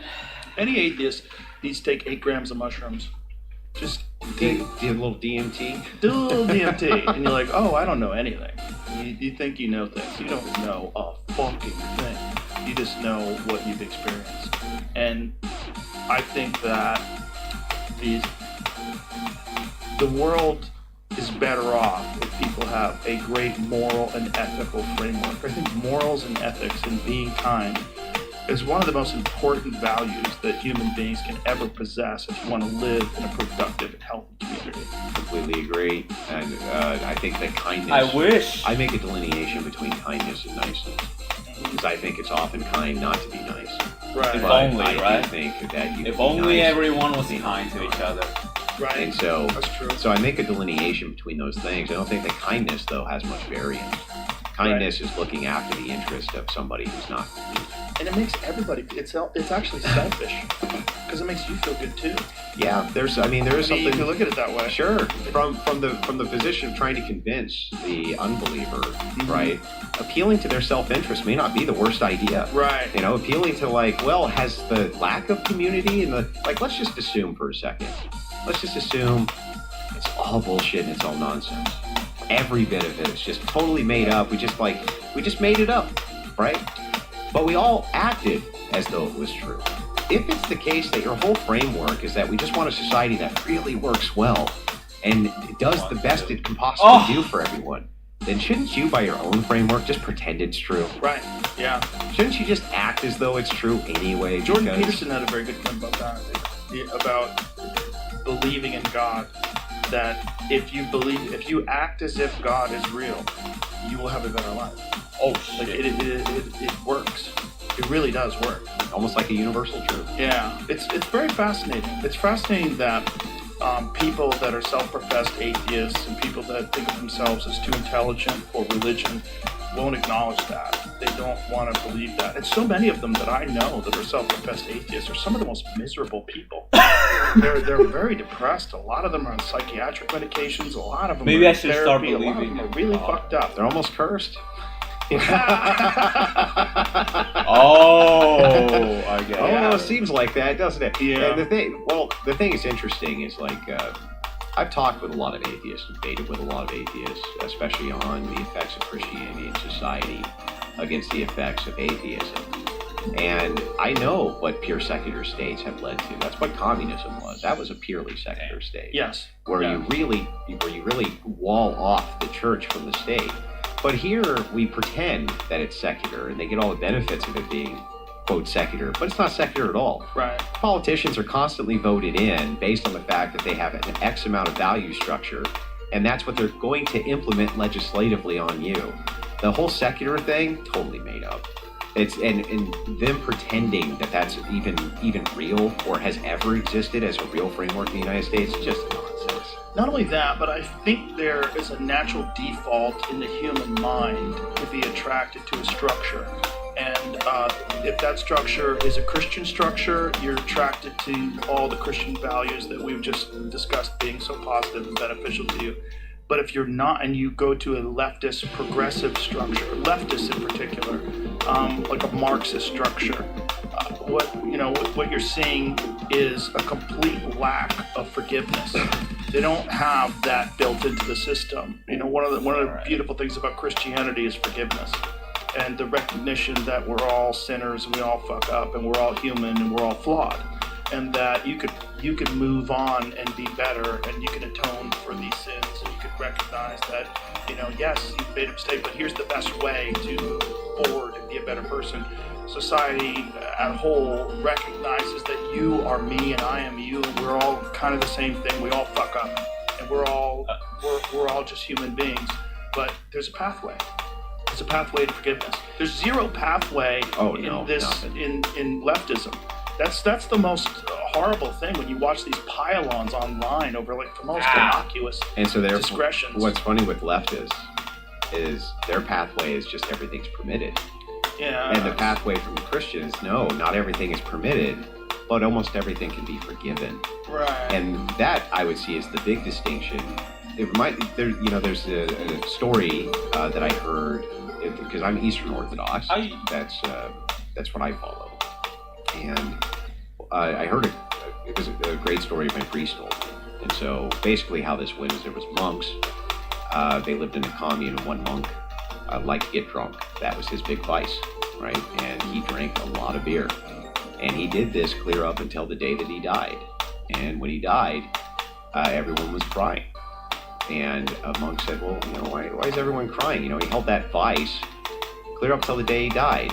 And the head of the abbot who was there, he said, yeah. Oh my. But the last few years, he cut it in half.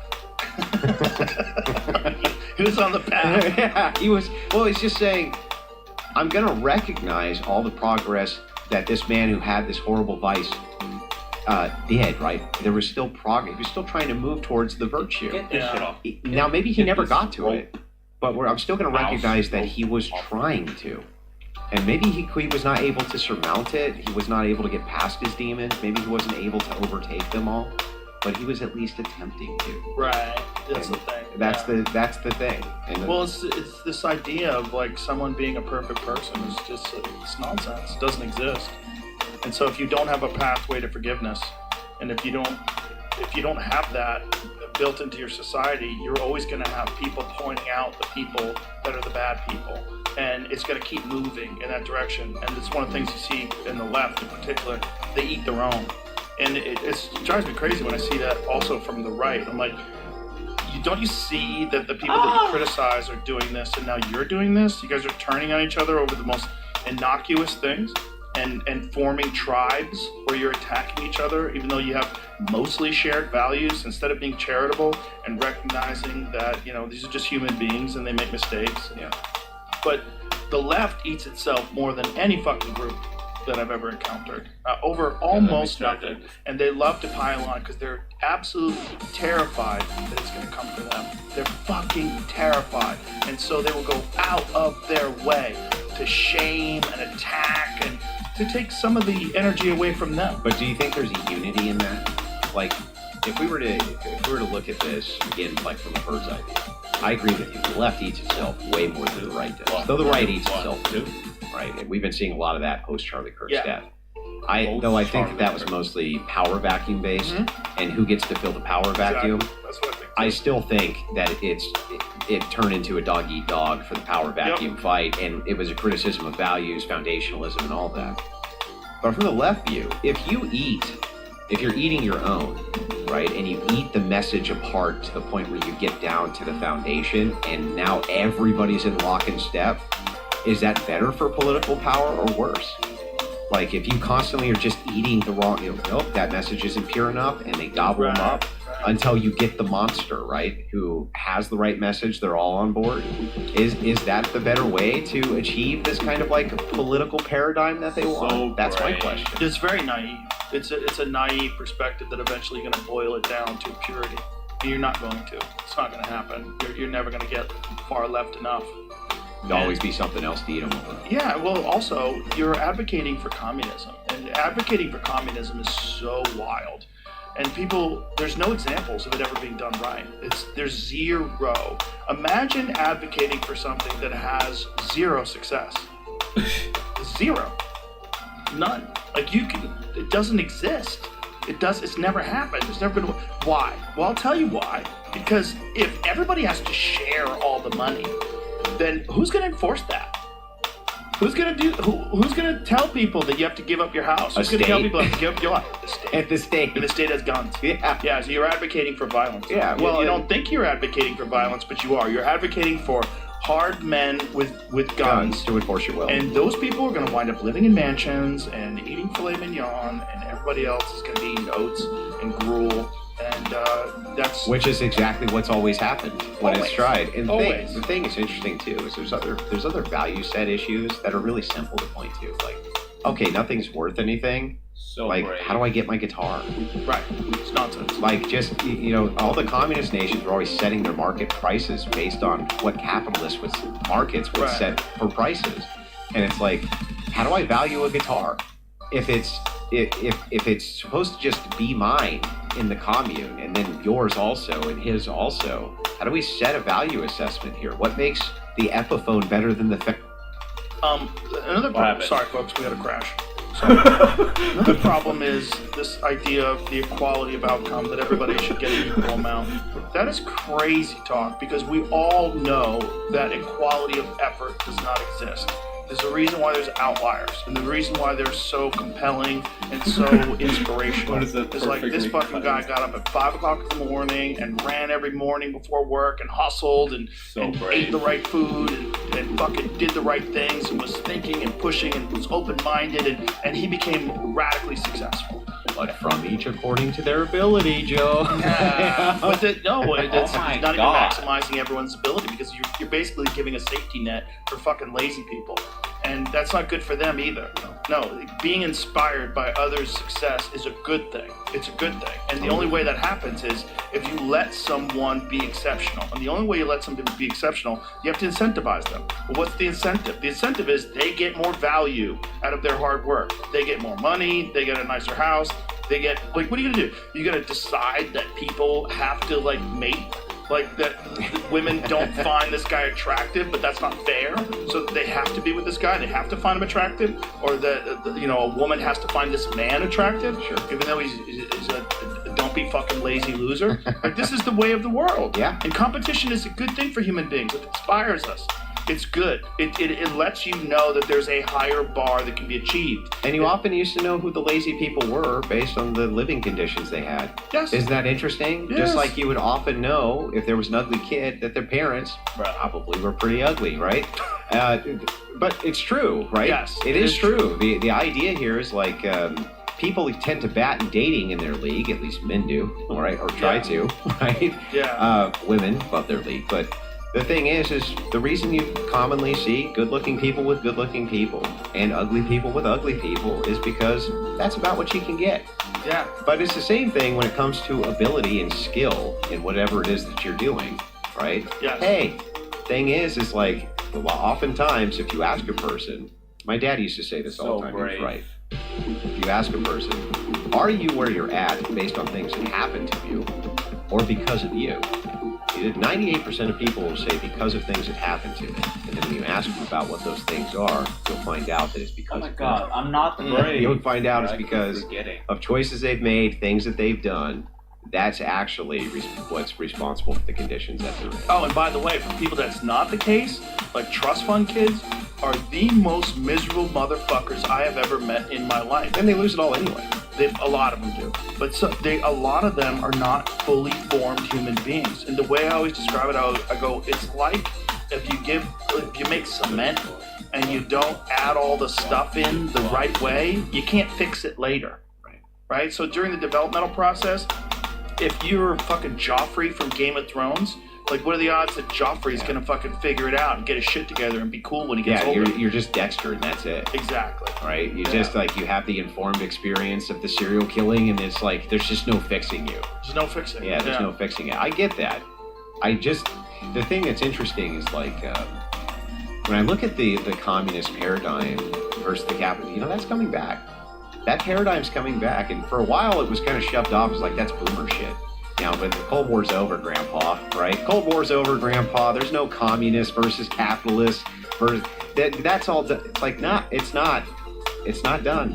No.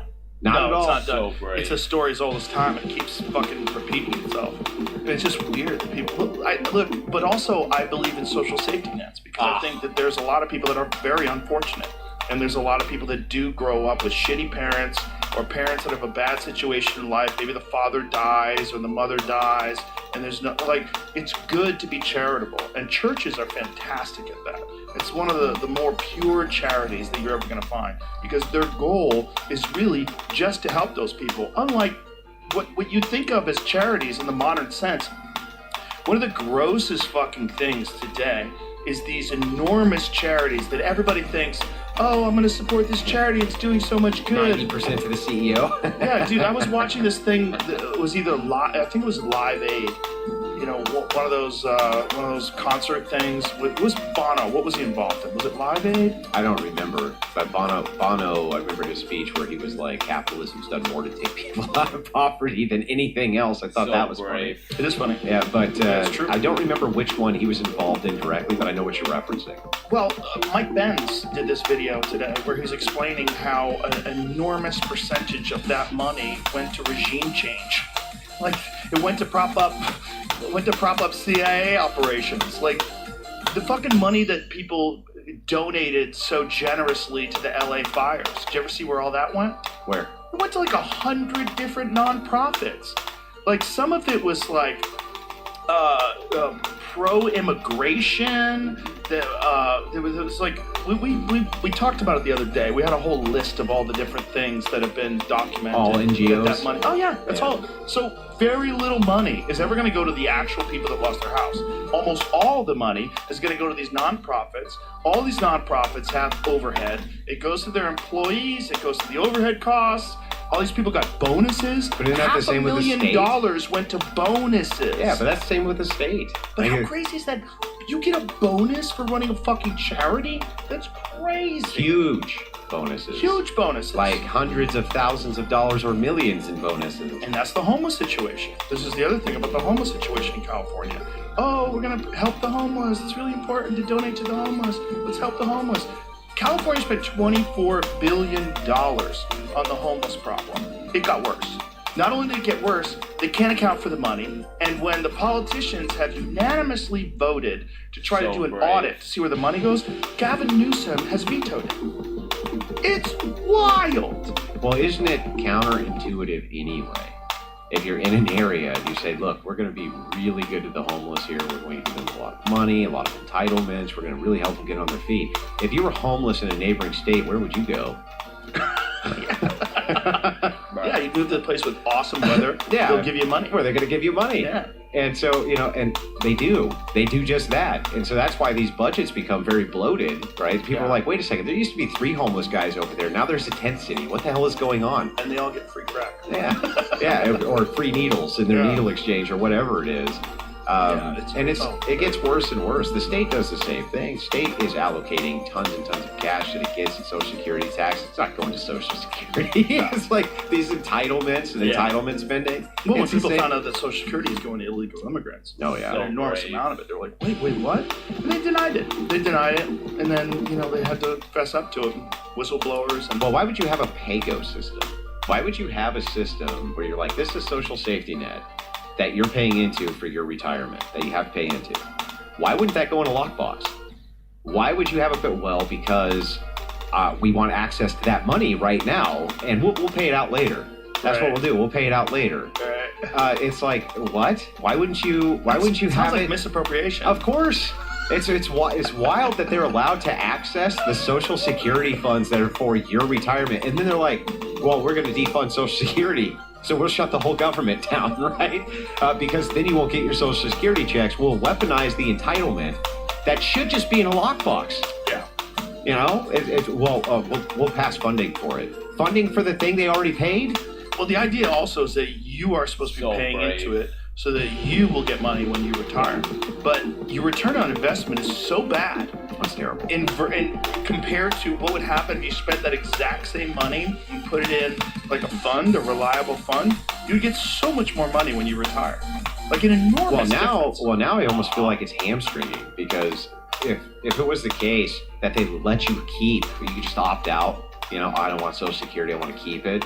And then you took that and you put it in those hedge funds and retirement accounts and things like this, you would way maximize over what you get in Social Security. Yeah. So, but you can't opt out even though it's for you. There's nothing the government does good. Not a thing. Not a single thing. So why would they be good at that? And why would anybody support that? They're just not good at it, especially when it comes to money. There's always a bunch of shenanigans that take place. And the idea that they would say, oh, Social Security is sacred. This we're going to really treat. We're going to maximize the amount of investment. Really take care of people. We really care about people.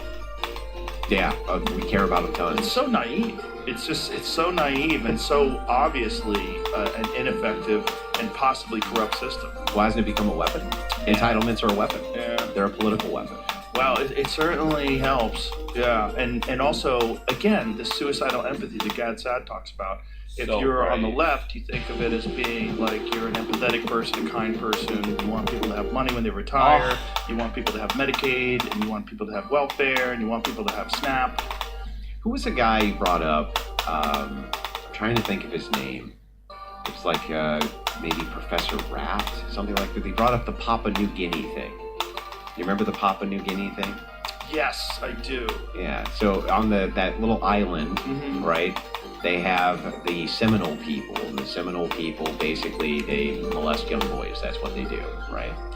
But apparently the young boys there, they love it because it's a right of manhood, right? It's all socially conditioned in. The thing is, with suicidal empathy, that's really funny here to point out to the leftists. From their paradigm, there's nothing wrong with that, actually. Right. Where's the harm, right? That's part of the suicidal empathy, the part of the ideology of suicidal empathy. So like for me, from my worldview, it's like, I don't care if you don't think there's harm in that. There is. We're stopping it. Emperor Andrew, done. That's done. No more. That's not allowed. I don't care if it's relativistic or not. It's over. Right? Yeah, I mean, it's crazy to try to defend that culture. That culture is so wild. The seaman warriors of Papua New Guinea. Yeah, the seaman warriors of Papua New Guinea. For people who don't know, and let's instead of just talking about this, let's read this from an actual source so we can explain. Seaman warrior. Because they call the children, when I think they're 6, the boys have to live with a man that they refer to as the anal father. What the? And this guy, and in order for them to grow strong, they have to consume semen, both orally and anally. So they get mouth fucked and ass fucked by this guy, and then no, don't be saying this. One One play geometry as part of their warrior culture. What the fuck? And what stopped it? Holy You know what ended up finally stopping a lot It's of not that? going on anymore? It still is, but a lot of it was stopped depending on the tribe you were in because of Christian missionaries. What tribe does Because that? of That's Christian not a missionaries. tribe. But here's the thing That that is, cracks me up, right? cult. This whole culturally relativistic nonsense, harm principle stuff. You're Christopher Columbus, and you show up, and if culture's doing that, don't you put them to the sword? Right. Like, if you see the pyramids and they're cutting people's hearts out, like So holding it up to this to Ra or whatever, you're like, I'm supposed to feel bad that they put you to the sword. Like, it's really hard for me to feel bad about that. Right. Yeah, it's really hard for me to be upset about that. But with the Seminole people, same thing. It's like, if you went in there and you just used strong arm force, this is why the libertarian NAP and stuff like that I disagree with. It's like, if you went in there and used strong arm force and just stopped it immediately, so what? So what? How's the world a worse place for this? How is it, how is that not ultimately stopping an egregious sinful act that you can stop with ease? Right. Like, why not? Why not do that? Well, one of the things I got really into. no frames for drops. Let's go.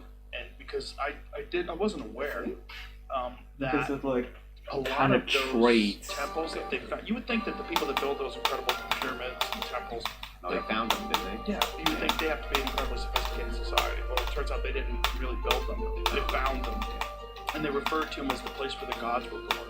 I didn't know that. I was always told that they built these incredible structures, and the Spaniards came and they found them. No, Well, they were primitives who found something that was extremely advanced and used it in their primitive application. not just primitive, but barbaric.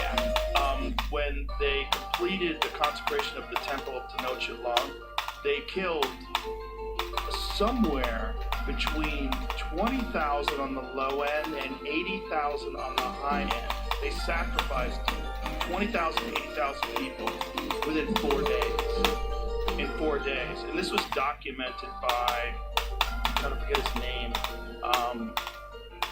something Diaz. He was a Spanish chronicler. So this is before Cortez came. They started like trying to figure out what's going on over there. And one of the things, this guy came back and said, this place is fucking crazy, dude. Like, they killed 80,000 people. And a lot of people have disputed that 80,000 people, but then they found so many bones that they're like, okay, it's probably somewhere north of 20,000, which is crazy enough. They sacrificed him in 4 fucking days. Morality is relative. Right. Yeah. What's that, Chin? What do you mean, bones?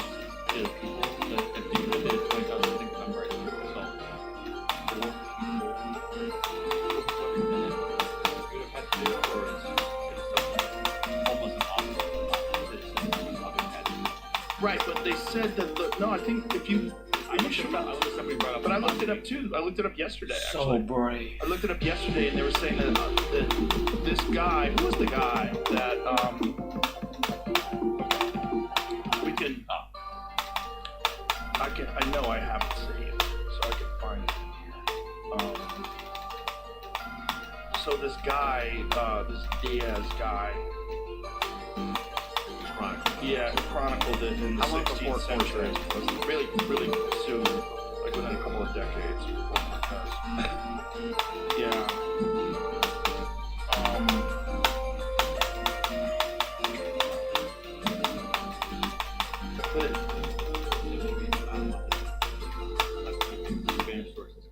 So brave. Right. That's it. Right. So 20. Okay. They don't really know. So 80,000 might be I exaggerated. kind of forgot that. But just think about 20,000. Killing 20,000 people by cutting their hearts out and throwing them down the steps of the pyramid in 4 days. It's fucking crazy. So if you're the Spaniards and you come here, you don't feel bad about conquering those fuckers. You're like, what are you guys doing? Or how about when they showed up and they found the Mayans and they're playing football with human heads? Now, here's the funny one. They don't want to believe that they played football with human heads. So historians try to say that they played football with human heads. Is the Even story? though there's artistic depictions of them playing football with human heads. Like, no, that's What the symbolic.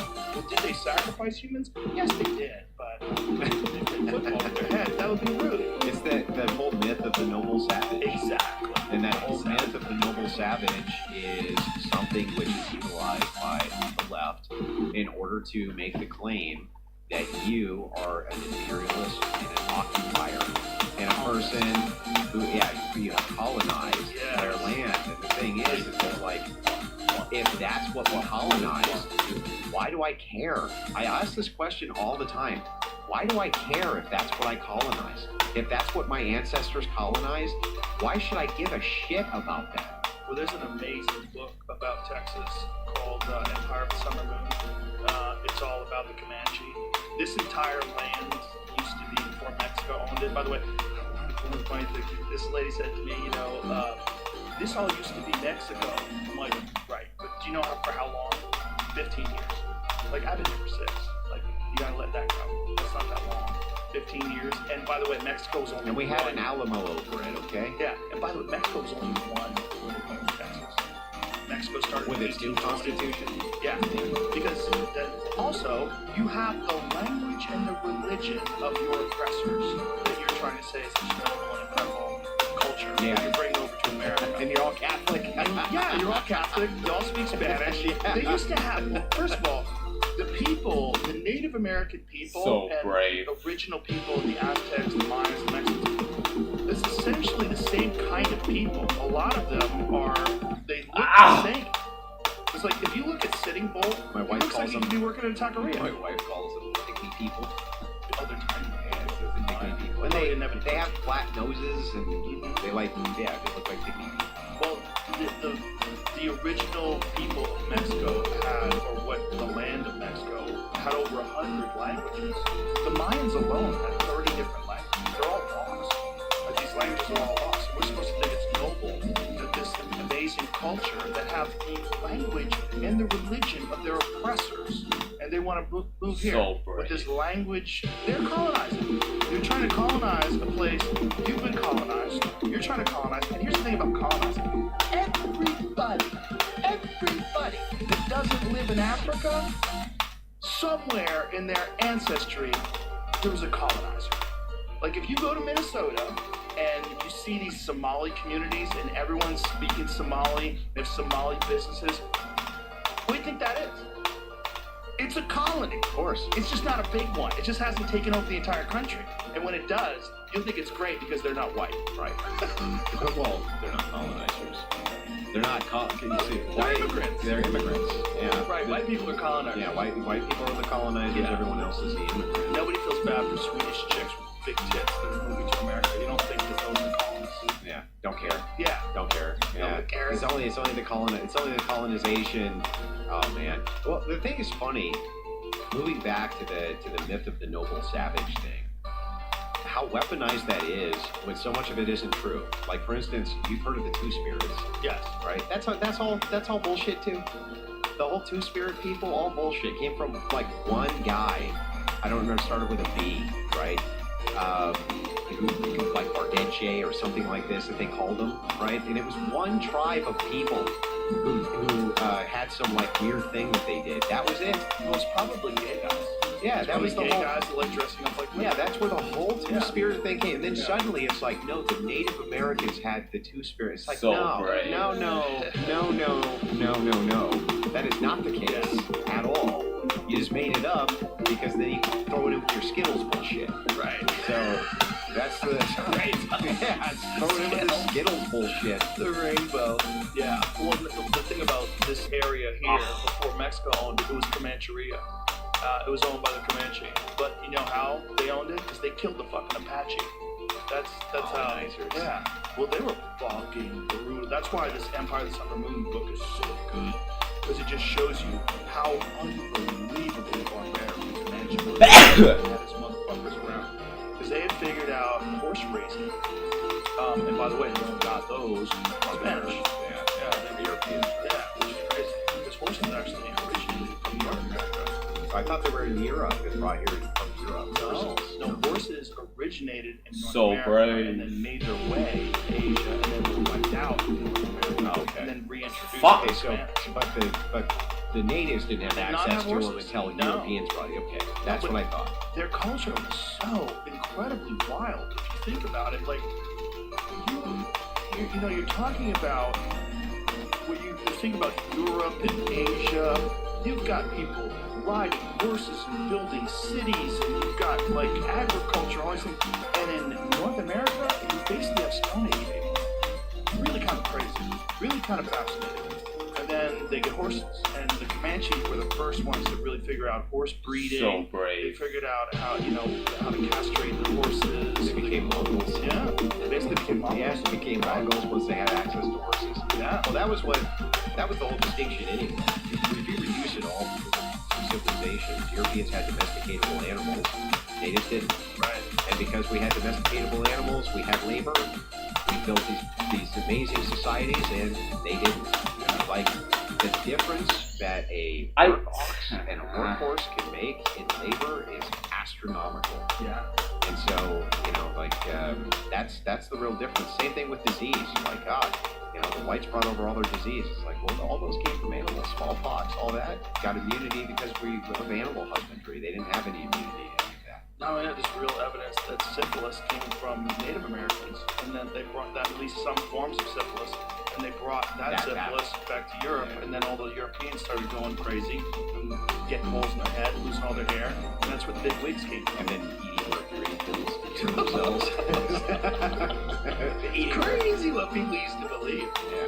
It's really kind of fascinating. But the point is, even the people that lived in America before those settlers came, those people came from somewhere else. They came from Siberia. Everyone's a colonizer. Everyone. All over the world. People, you start in Africa a million years ago, or whatever it is, and then people start slowly moving away from the people that were kicking their ass, looking for a better place to live. But isn't the whole thing from the leftist paradigm just to create or to legitimize the fact that you can say, what do you mean? My grandpa was born here. Right. His grandpa was born here, No, right? he was a colonizer. I'm an American, and I have a right to my nation because by birth, I have a birthright to the land that I'm on, and so do my fellow countrymen. And nope, it's an attempt to delegitimize that, right? That's the whole point. Just to delegitimize your claim to your own land. Well, that's what we were talking about earlier with leftists, where there's this purity test that no one can ever pass. Because they'll always keep pushing the boundaries further and further. You're never going to be, there's no real Americans. Everyone just wants to colonize. Yeah. It's fucking goofy. And it's just designed to point at someone that someone is the bad person. And this is the reason why life sucks. And also dismiss any of the terrible activities that any of the other people participate in because, like, oh, they're just oppressed. They're oppressed people, so they're lashing out. Do you think, if you, again, bird's eye view, what do you think their end goal is here? I don't think they know. I don't think their end goal. Their end goal is their enemy is the right. The right is Nazis and fascists. They want to eliminate the Nazis. They want to roll initiative. Roll initiative, right? Yeah, they want, and they 2d6 damage. It's happening. And they think that once they get into power, everything will be fine. But it's not going to. And not only that, what would be fascinating is if someone from the left started behaving exactly like the people that are on the right, just did it from a perspective of the left, where you would think, oh, this is okay. And that's what we got during the Obama administration. I sent you this thing, Jamie, a little bit ago, the clip of Obama talking about immigration. By the way, Obama, and I was mistaken on this. brave. I thought that a lot of the people that Obama deported were people that were turned away at the border. That was a third. Most of the people out of the, I think it was 3 million over the course of his presidency, that were deported were fucking deported. Like arrested, deported. A lot of people were killed. Let's put on the headphones. This sounds very MAGA. Oh my god, look at how close that is, right? Look at how... Who have argued passionately that we should simply provide those who are illegally with legal status, or at least ignore the laws on the books and put an end to deportation until we have better laws. And often this argument is framed in moral terms. Why justify a living. I recognize the sense of compassion that drives this argument. But I believe such an So indiscriminate brave. approach to both our lives and our would suggest to those thinking about coming here illegally that there will be no repercussions for such a decision. This could Is lead it because to I'm absurd- mocking level? I keep saying so brave when I get there. The level is like, no, I don't like that. You're mocking me, right? I'm gonna fucking kill you every time. What the who are fuck? waiting in line to come here legally. Ultimately, our nation, like all nations, has the right and obligation to control its borders and set laws for residents and citizens. No matter how decent they are, So no matter brave. their reasons. 11 million. By the way, I'm not mocking, okay?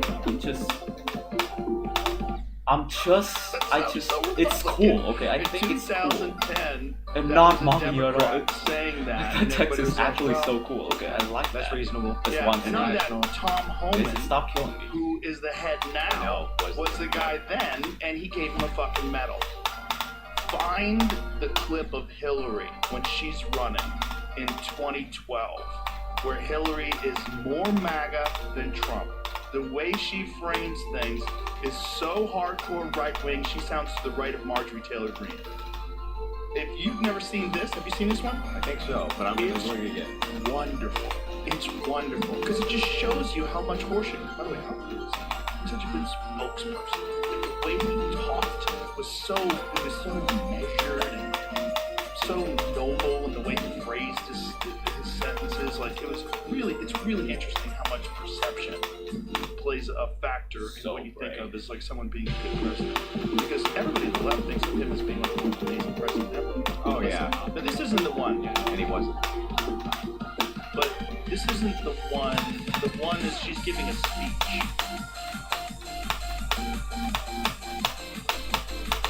Maybe it's not 2012. It might have been 2008. Don't do. Hillary is more MAGA than Trump. See if you can find it. I know it's on YouTube, but it's this amazing campaign speech. You got it? Is it 2008? Yeah, that's it. Here it is. Listen to this. I love this one. I think we gotta have tough conditions. Tell people to come to sheriffs if they've committed a crime, deport them. No questions asked, they're gone. If they, So Cheers. brave. Cheers from Democrats. if they've been working in a law-abiding condition, here are the conditions for you to stay. You have to pay a stiff fine if you came here illegally. You have to pay back taxes, and you have to try to learn English, and you have to wait in line. You're gonna learn English. Everybody's cheering. Yeah, they love it. They love it. And now Now you're a Trump, Nazi. Trump's a Nazi. Yeah, Trump's a Nazi. that is more right wing than Marjorie Taylor Greene. Yeah, the Democrats were, I mean, there used to be labor unions that would put pressure on them, right?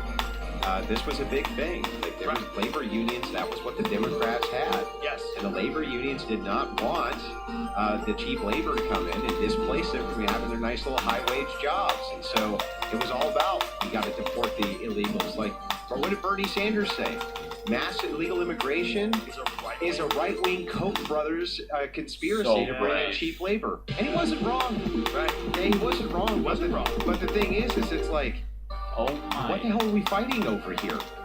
Well, we're fighting over the fact that the left is just trying to ingratiate itself with power, and they don't really care about what the moral paradigm is. As long as they can give their people power, they'll use anything to manipulation. That's right. That's right. It's all about power. The whole thing is about power, and that's what people need to truly understand. You're being played. You're being played. You're being played in Minneapolis. You're being played all around the country.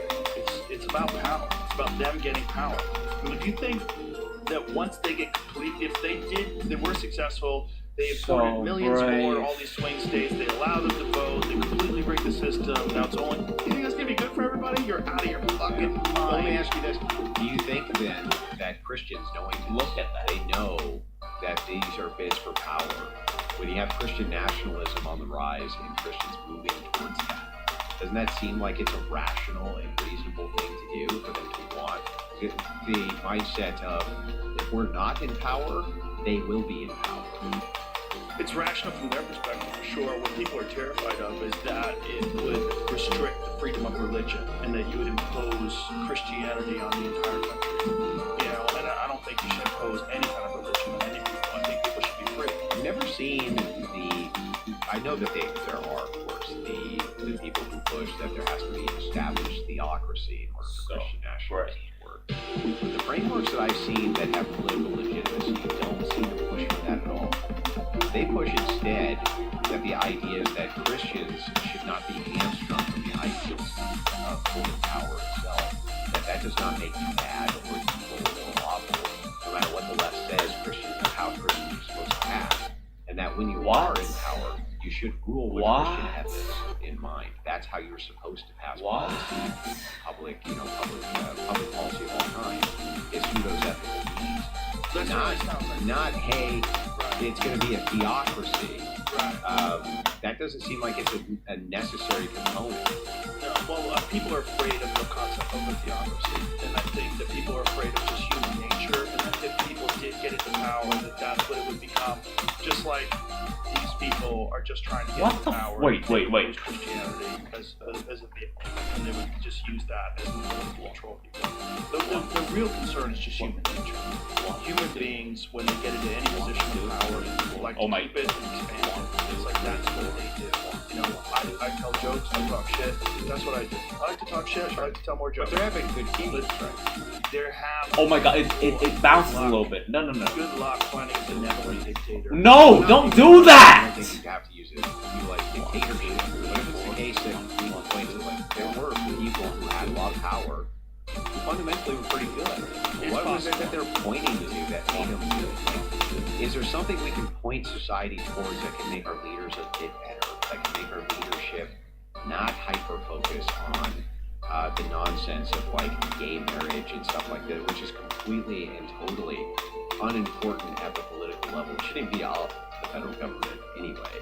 Yeah, and I think it's a political tool too. You know, Anna Paulina was on the podcast and she said something that I really didn't consider about certain political problems that exist in this country that they don't want to solve them because they want to use them to finance their campaign. They want to run on those principles.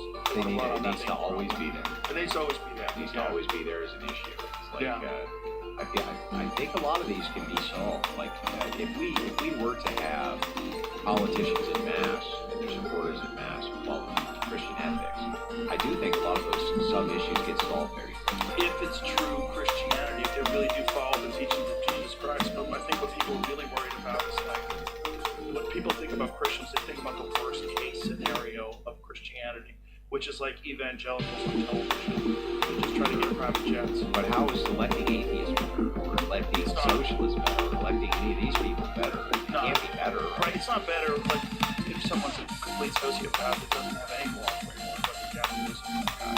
That's even worse. Yeah. It's like if I'm going to be ruled, can I at least be ruled by people who have my ethics, or really believe in that they're trying to make the world a better place. And they're not just trying to acquire wealth and help their donors acquire more wealth. It's spooky. It's spooky because people that have power, you know, it scares the shit out of everybody else. And it should, because historically it's never been good. It's almost always when people have power, they want more power. And they want to also support the people that help them acquire that power. And then they want to make sure they got that power locked down. So what's the best way to do that? Well, you restrict people's ability to express themselves, restrict people's ability to travel, take away as much money as possible, tax them as highly as possible. So they're always in this like state of constantly struggling to pay their bills, keep them, no one's comfortable ever. And then, you know, have this problem that we have to solve. This is why you have a problem. It's these people. yeah, and we're the solution, the causers. Yeah. The causers are the solution. Do you, you know, one of the things that you engage in so many things, man. I've watched, I've consumed a lot of your content online, and I always wonder, like, does that wear on you after a while? All the time. Well, the thing is that so I argue from a worldview. So arguments brave. starting. No, I'm happy to meet people in the middle. A lot Okay. of people are arguing. We're gonna get past all the foundational stuff. We're gonna go to the middle of the argument. Now I'm gonna keep saying so brave. And I'm kind Okay. of happy to do that to Just lock in on move that. everything Okay. backwards, Don't think much about that. So we can get to the end. We can get to the Why? end. Because it's cool. It's cool. Yes. What wears on me the most Such a about cool it two-word is phrase. There's a lot of people who I debate with, you know. I like that phrase. I know for sure. And there's moments where I catch myself where I recognize right then that moment in the debate. I'm Bubba? camera, but So it happens brave. all the time. I'm like, there's no way, and then they'll come back with a, you know, with Look a, at I that. do, and you Fuck just with tell these. it's disingenuous, right? I can't logically show it. There's no way for me to logically show necessarily your motivation, maybe in extreme context, but yeah, man, there's people who are pretty disingenuous about their view, and there's times where it comes out, and the whole audience can see it, and you can see it, and you're just like, just why? Just why are you doing? Like, you don't even believe the shit yourself, and you're propagating it on other people, and you know people will follow it. You know there's some cash there. You know but you're doing it anyway. You're doing it anyway. Like I've always thought. So a guy like this. brave. Right. What do you call him? The what? Coomer. What's that mean? No, like Coomer. Like he just all he does is What's that word? He's like a sexual degenerate. Right. Coomer? Yeah. Well, Coomer it's a little more mild than that. Coomer's just like kind of one of the higher values is having sex with everyone. Right. That's around. Like that's what you do. But You he's like do- bisexual, right? Yeah. Deploys all kinds of sexual. Is it like COOMR? The thing is like MER? I've often thought that there's Did he times when I'm actually talking to pick a guy up where that I'm like, slang from Gen Z bitches? like it just there's no fucking way you believe that shit. You're making it up, and I know you're making it up, right? You'll catch him at times and be like, whatever I gotta say to win the argument, Yeah. and it's like, yeah, I believe that. Yeah. I believe that, but it's like there are people who genuinely believe their view and are excellent debaters, backing them, and I love those occasions. You know, I live for those occasions. The problem is, it's like 5%. Right. A lot of people are just trying to win. Not just trying to win, but I don't even have a problem with going into a debate with the mindset of winning it. If you're representing a view you believe, Right. you want to win the engagement, whether it's a conversation or it's a debate. You want to win people over to your side. You want to even win the person you're talking to over to your side. You know, or maybe sometimes you got to be brutal and destroy the view completely so people don't move towards it. Both of those are completely, I consider them both fine, and I think they're both effective. But the issue that I have ultimately is when you're arguing with somebody and you know they don't believe what they're saying. Yeah. And yeah, that wears on you. And it's not just that, but sometimes you hear the same recycled arguments over and over and over. And I'm like, you don't even have to tell me. I can get to the end before you can. I can tell you exactly where you're going to go, what you're going to say, why you're going to say it, and what your justification is going to be, and I can just get to the end and take care of this right now. It's gotta be like how old are you? 42. So it's Just gotta be turned 42. weird. So brave. Like in your late 30s, early 40s, to like have entered into this role. Oh, yeah. That'd be so strange. It is beyond. So, I mean, be like normal, working class guy. doing literal your thing. nobody from Yeah. nowhere, no Yeah. political experience, nothing. I had no entryway, nobody in entertainment, nobody to help me along, nothing. And so was it just seeing how ridiculous people were being during the COVID pandemic that like motivated you to be vocal about all this stuff? Well, and I had time. Yeah. You know, time's a big one, but with the layoff, it's like, oh, well, I don't really have a lot to do, and I'm listening to this, and it's like now maybe I can engage a little, maybe I can get involved. Not much. I didn't think anything ever come of it. You know what I mean? I saw my view wasn't being represented very well. But did you have a history of education? Like, were you just reading books? Like, where did you develop these ideas? Yeah, well, it wasn't just from books, right? I would listen to long-form, historic podcasts. I would, more than anything, I would be listening to, the mediums changed, but I would listen to what people had to say on a variety of issues, and I would watch the news incessantly, and I would be able to pick out what's true and what's not true after a political education comes from a variety of sources. You can't get it from the news. You can't get it from listening I to forgot just about podcasts. You can't get it by just talking to people. You have to take a sum total of everything, all of it, in order to at least be moderately politically savvy and understand what's going on in the world. And I realize most people make commentary on things. Right. And so how did you transition to doing this in your job? Well, it's about 2 years in to doing this. It's like, look, I sat down with my wife and I said, I'm not making enough money on my podcast to quit my job. There's no way. We're doing amazing. I actually think if I just focused my time on it, I think I could do it. Just my income with these. It's a big risk, It right? was a huge risk. Because you have a family. Yeah, huge risk. Yeah. And she said, Wow. give me a kiss. And next day I went in, quit, and I was like, I don't know what the fuck I just did. It's in some ways it was like, it's like, oh, I'm gonna go be a big football star. To screw you to your boss, you know what I mean? And it's like, it wasn't the same exactly, but it was a big risk. But I just thought, I really can make a go of this if I focus my time and energy on this. I think I'll do really well at it. Well, I think you have a very unique mind for it, and I think you're very good at it. And I also think you have really good. If it was my old mouse, I would have passed that fucking with this. So And sorry, man. you're really This new good mouse, at you're gonna have to pointing click out a little logical harder in fallacies, order to pointing spam, out or not, it's gonna keep thought going down like that. processes Okay? of Fucking thought. motherfucker. That's important, man. It's important for society, and you probably think of it that way. You probably just enjoy doing it. I feel like it's valuable because there's not a lot of people that are good at it. I get hundreds of DMs weekly, and they'll say things. And this again, I'm gonna get used to it. But what I do, this is my It's so process. trolling. I did I a sit run down from every 9% and then 8%. I keep on doing those big ass runs, and then what happens when I go from 0? Boom, never fucking beats it. Like, what the fuck, man? For me, yeah, so you probably Why? get too many, right? Why? It's literally. I thought so too. I thought, well, if I start getting hundreds every day, there's just no Why? way. But I still do it every morning. How much time? It takes me hours, about 2 hours. 2 hours every morning. I'll sit down and I'll go through them.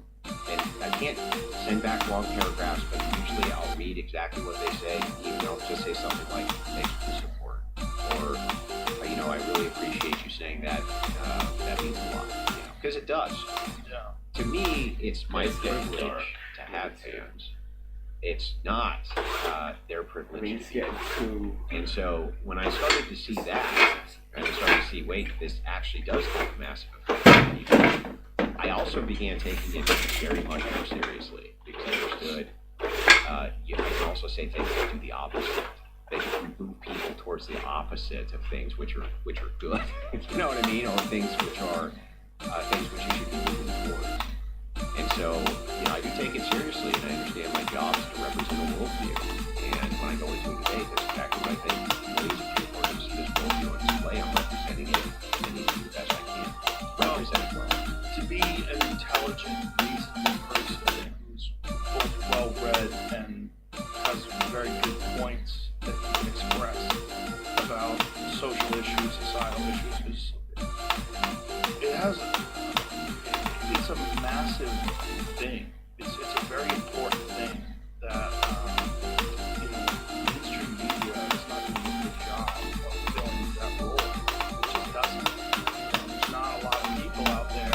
Christopher Hitchens is dead. There's not a lot of people out there that are really good at debating against ridiculous people and exposing this. And it's so important for people to sit down and see something like that and to recognize, like, oh, I've heard people like that talk.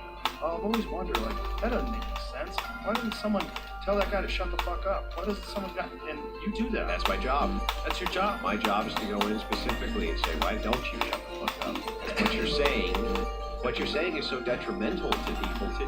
Yeah. And it's nightmare fuel for them. Like, people hear this stuff, and like I've never heard this one guy.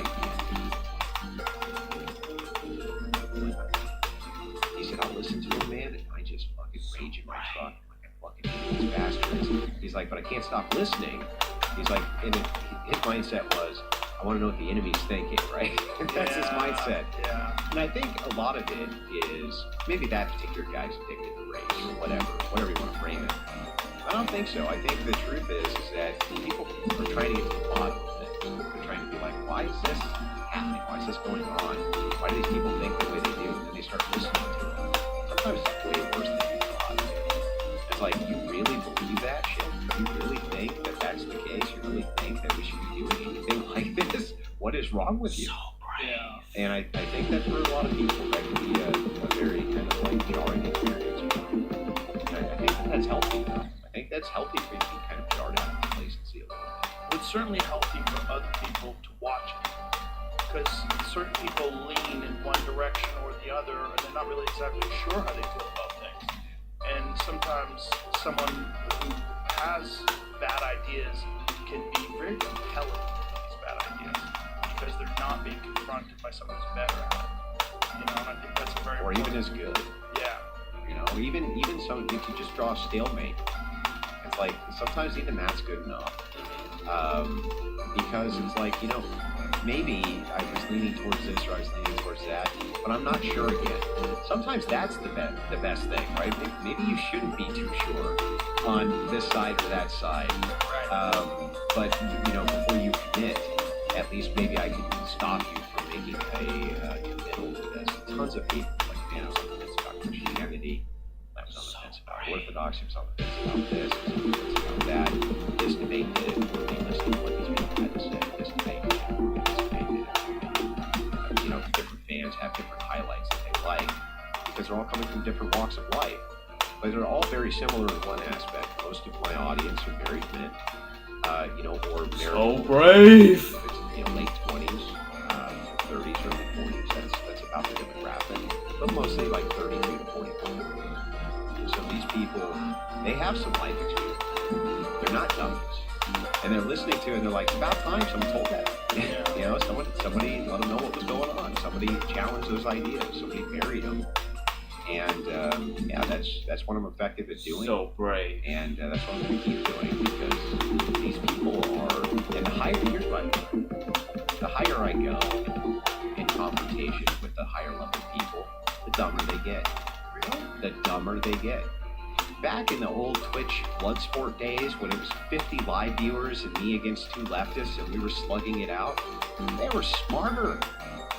These were much smarter people than the high-level academic. Like, it took on these two academics recently to make Ivy League graduates, right? It was nothing. I could have easily destroyed them while enjoying a hot noodle soup. They would not have, like, it was inconsequential. Why do you think that is? I think it's because there's a degree of ass kissing, and there's a degree of people around you confirming over and over and over how great you are. That's where that egotism comes in. Where I was saying earlier in the podcast, you have to make sure you're grounded. Make sure that your ego never takes over. Make sure that you don't become the thing that you hate, right? And it's so easy to do. But it's also, I think that as they go, things become more cerebral and academic rather than applicable. You know, when you're Kind of worried, old right? debates When of you're people nervous, living in it, not external. you kind of forget stuff. And so they you know, they had real emotion behind it. This wasn't just a thing on a chalkboard. Right. You know, You kind of so, forget stuff when you're and worried. the other thing is, I think a lot of people feel they are in media through connection, and not because of merit. If I would have think a lot gotten of here people who are like in media or political pundits have 30 no minutes business being ago, there at all. They're I would dumb have just box not to been box. worried. But now I'm like, They're I there spent. because they had Oh my god, connections. why? They had Why friends though? who assisted them in getting in the position they were. Fuck. They are actually confronted on their views, they fall apart. They totally fall apart. I've seen comedians, comics, who were on the road for years, do better in academic debates than academics. Yeah. And I go, well, how is this possible? Well, it's possible because that guy has real world experience. He's probably just as well read as you, had a lot of downtime, right? So he educated himself, but he can do the thing you can't. He can apply it. That guy has a way to apply this knowledge in a framework that works because he's part of the apparatus of the world. And there was nobody there where he was like, he tugged on their shirt sleeve and said, hey, daddy, or hey, Uncle Bucks or whoever, I want to be on Fox News, and now they have an in, and I think a lot of that in media happens. I think there's a lot of nepotism there, and a lot of people got no business being there at all. Don Lemon.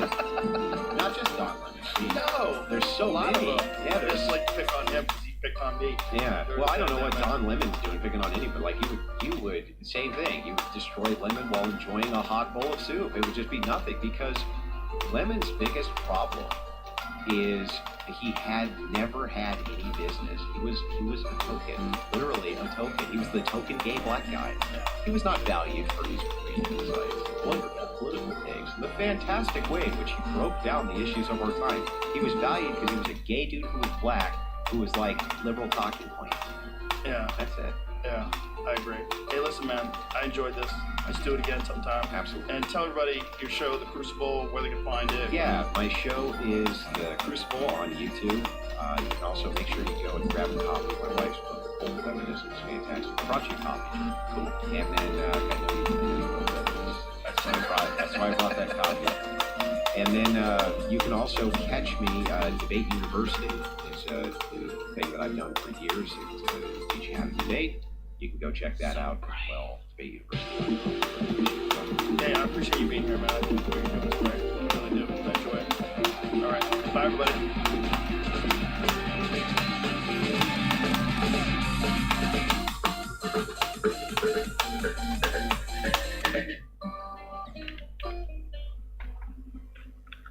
How the fuck have I been here for that Writing long? teams. What the fuck? It's been 2 hours. What the fuck? Also, is it like running? Is it even running? Oh, I hope you are.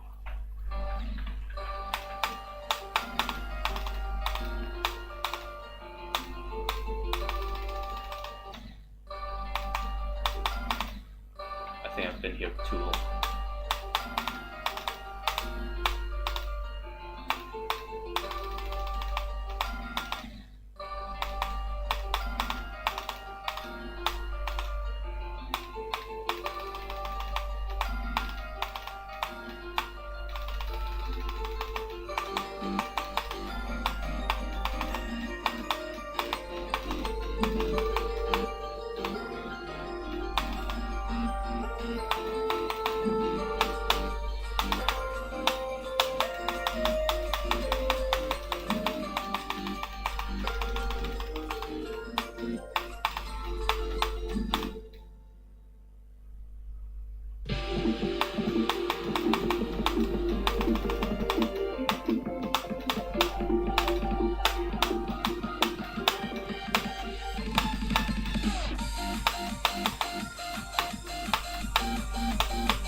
You know,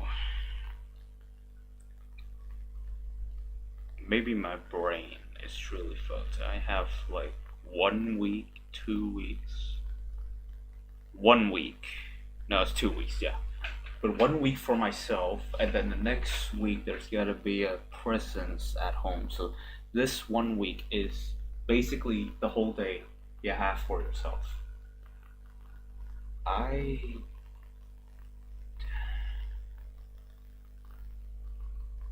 It's 11 a.m.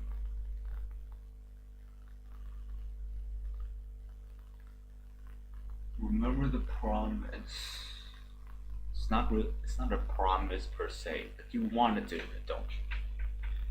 Yeah, I want to do it. I want to do a lot of stuff.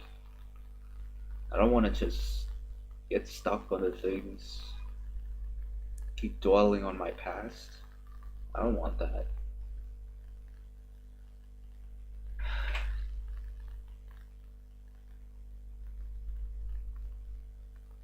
It just, like, if you spend your time like this, like, it passes easily, right? I just woke up this morning and boom, literally a blink of an eye, you just shut yourself down. And boom, what do you know? It's 11 a.m. right now. Things happen like that.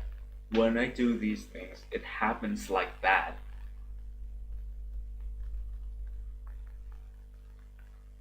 I hope you remember what happened before those tests. And it's not to say you passed. I'm not even sure you passed.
There's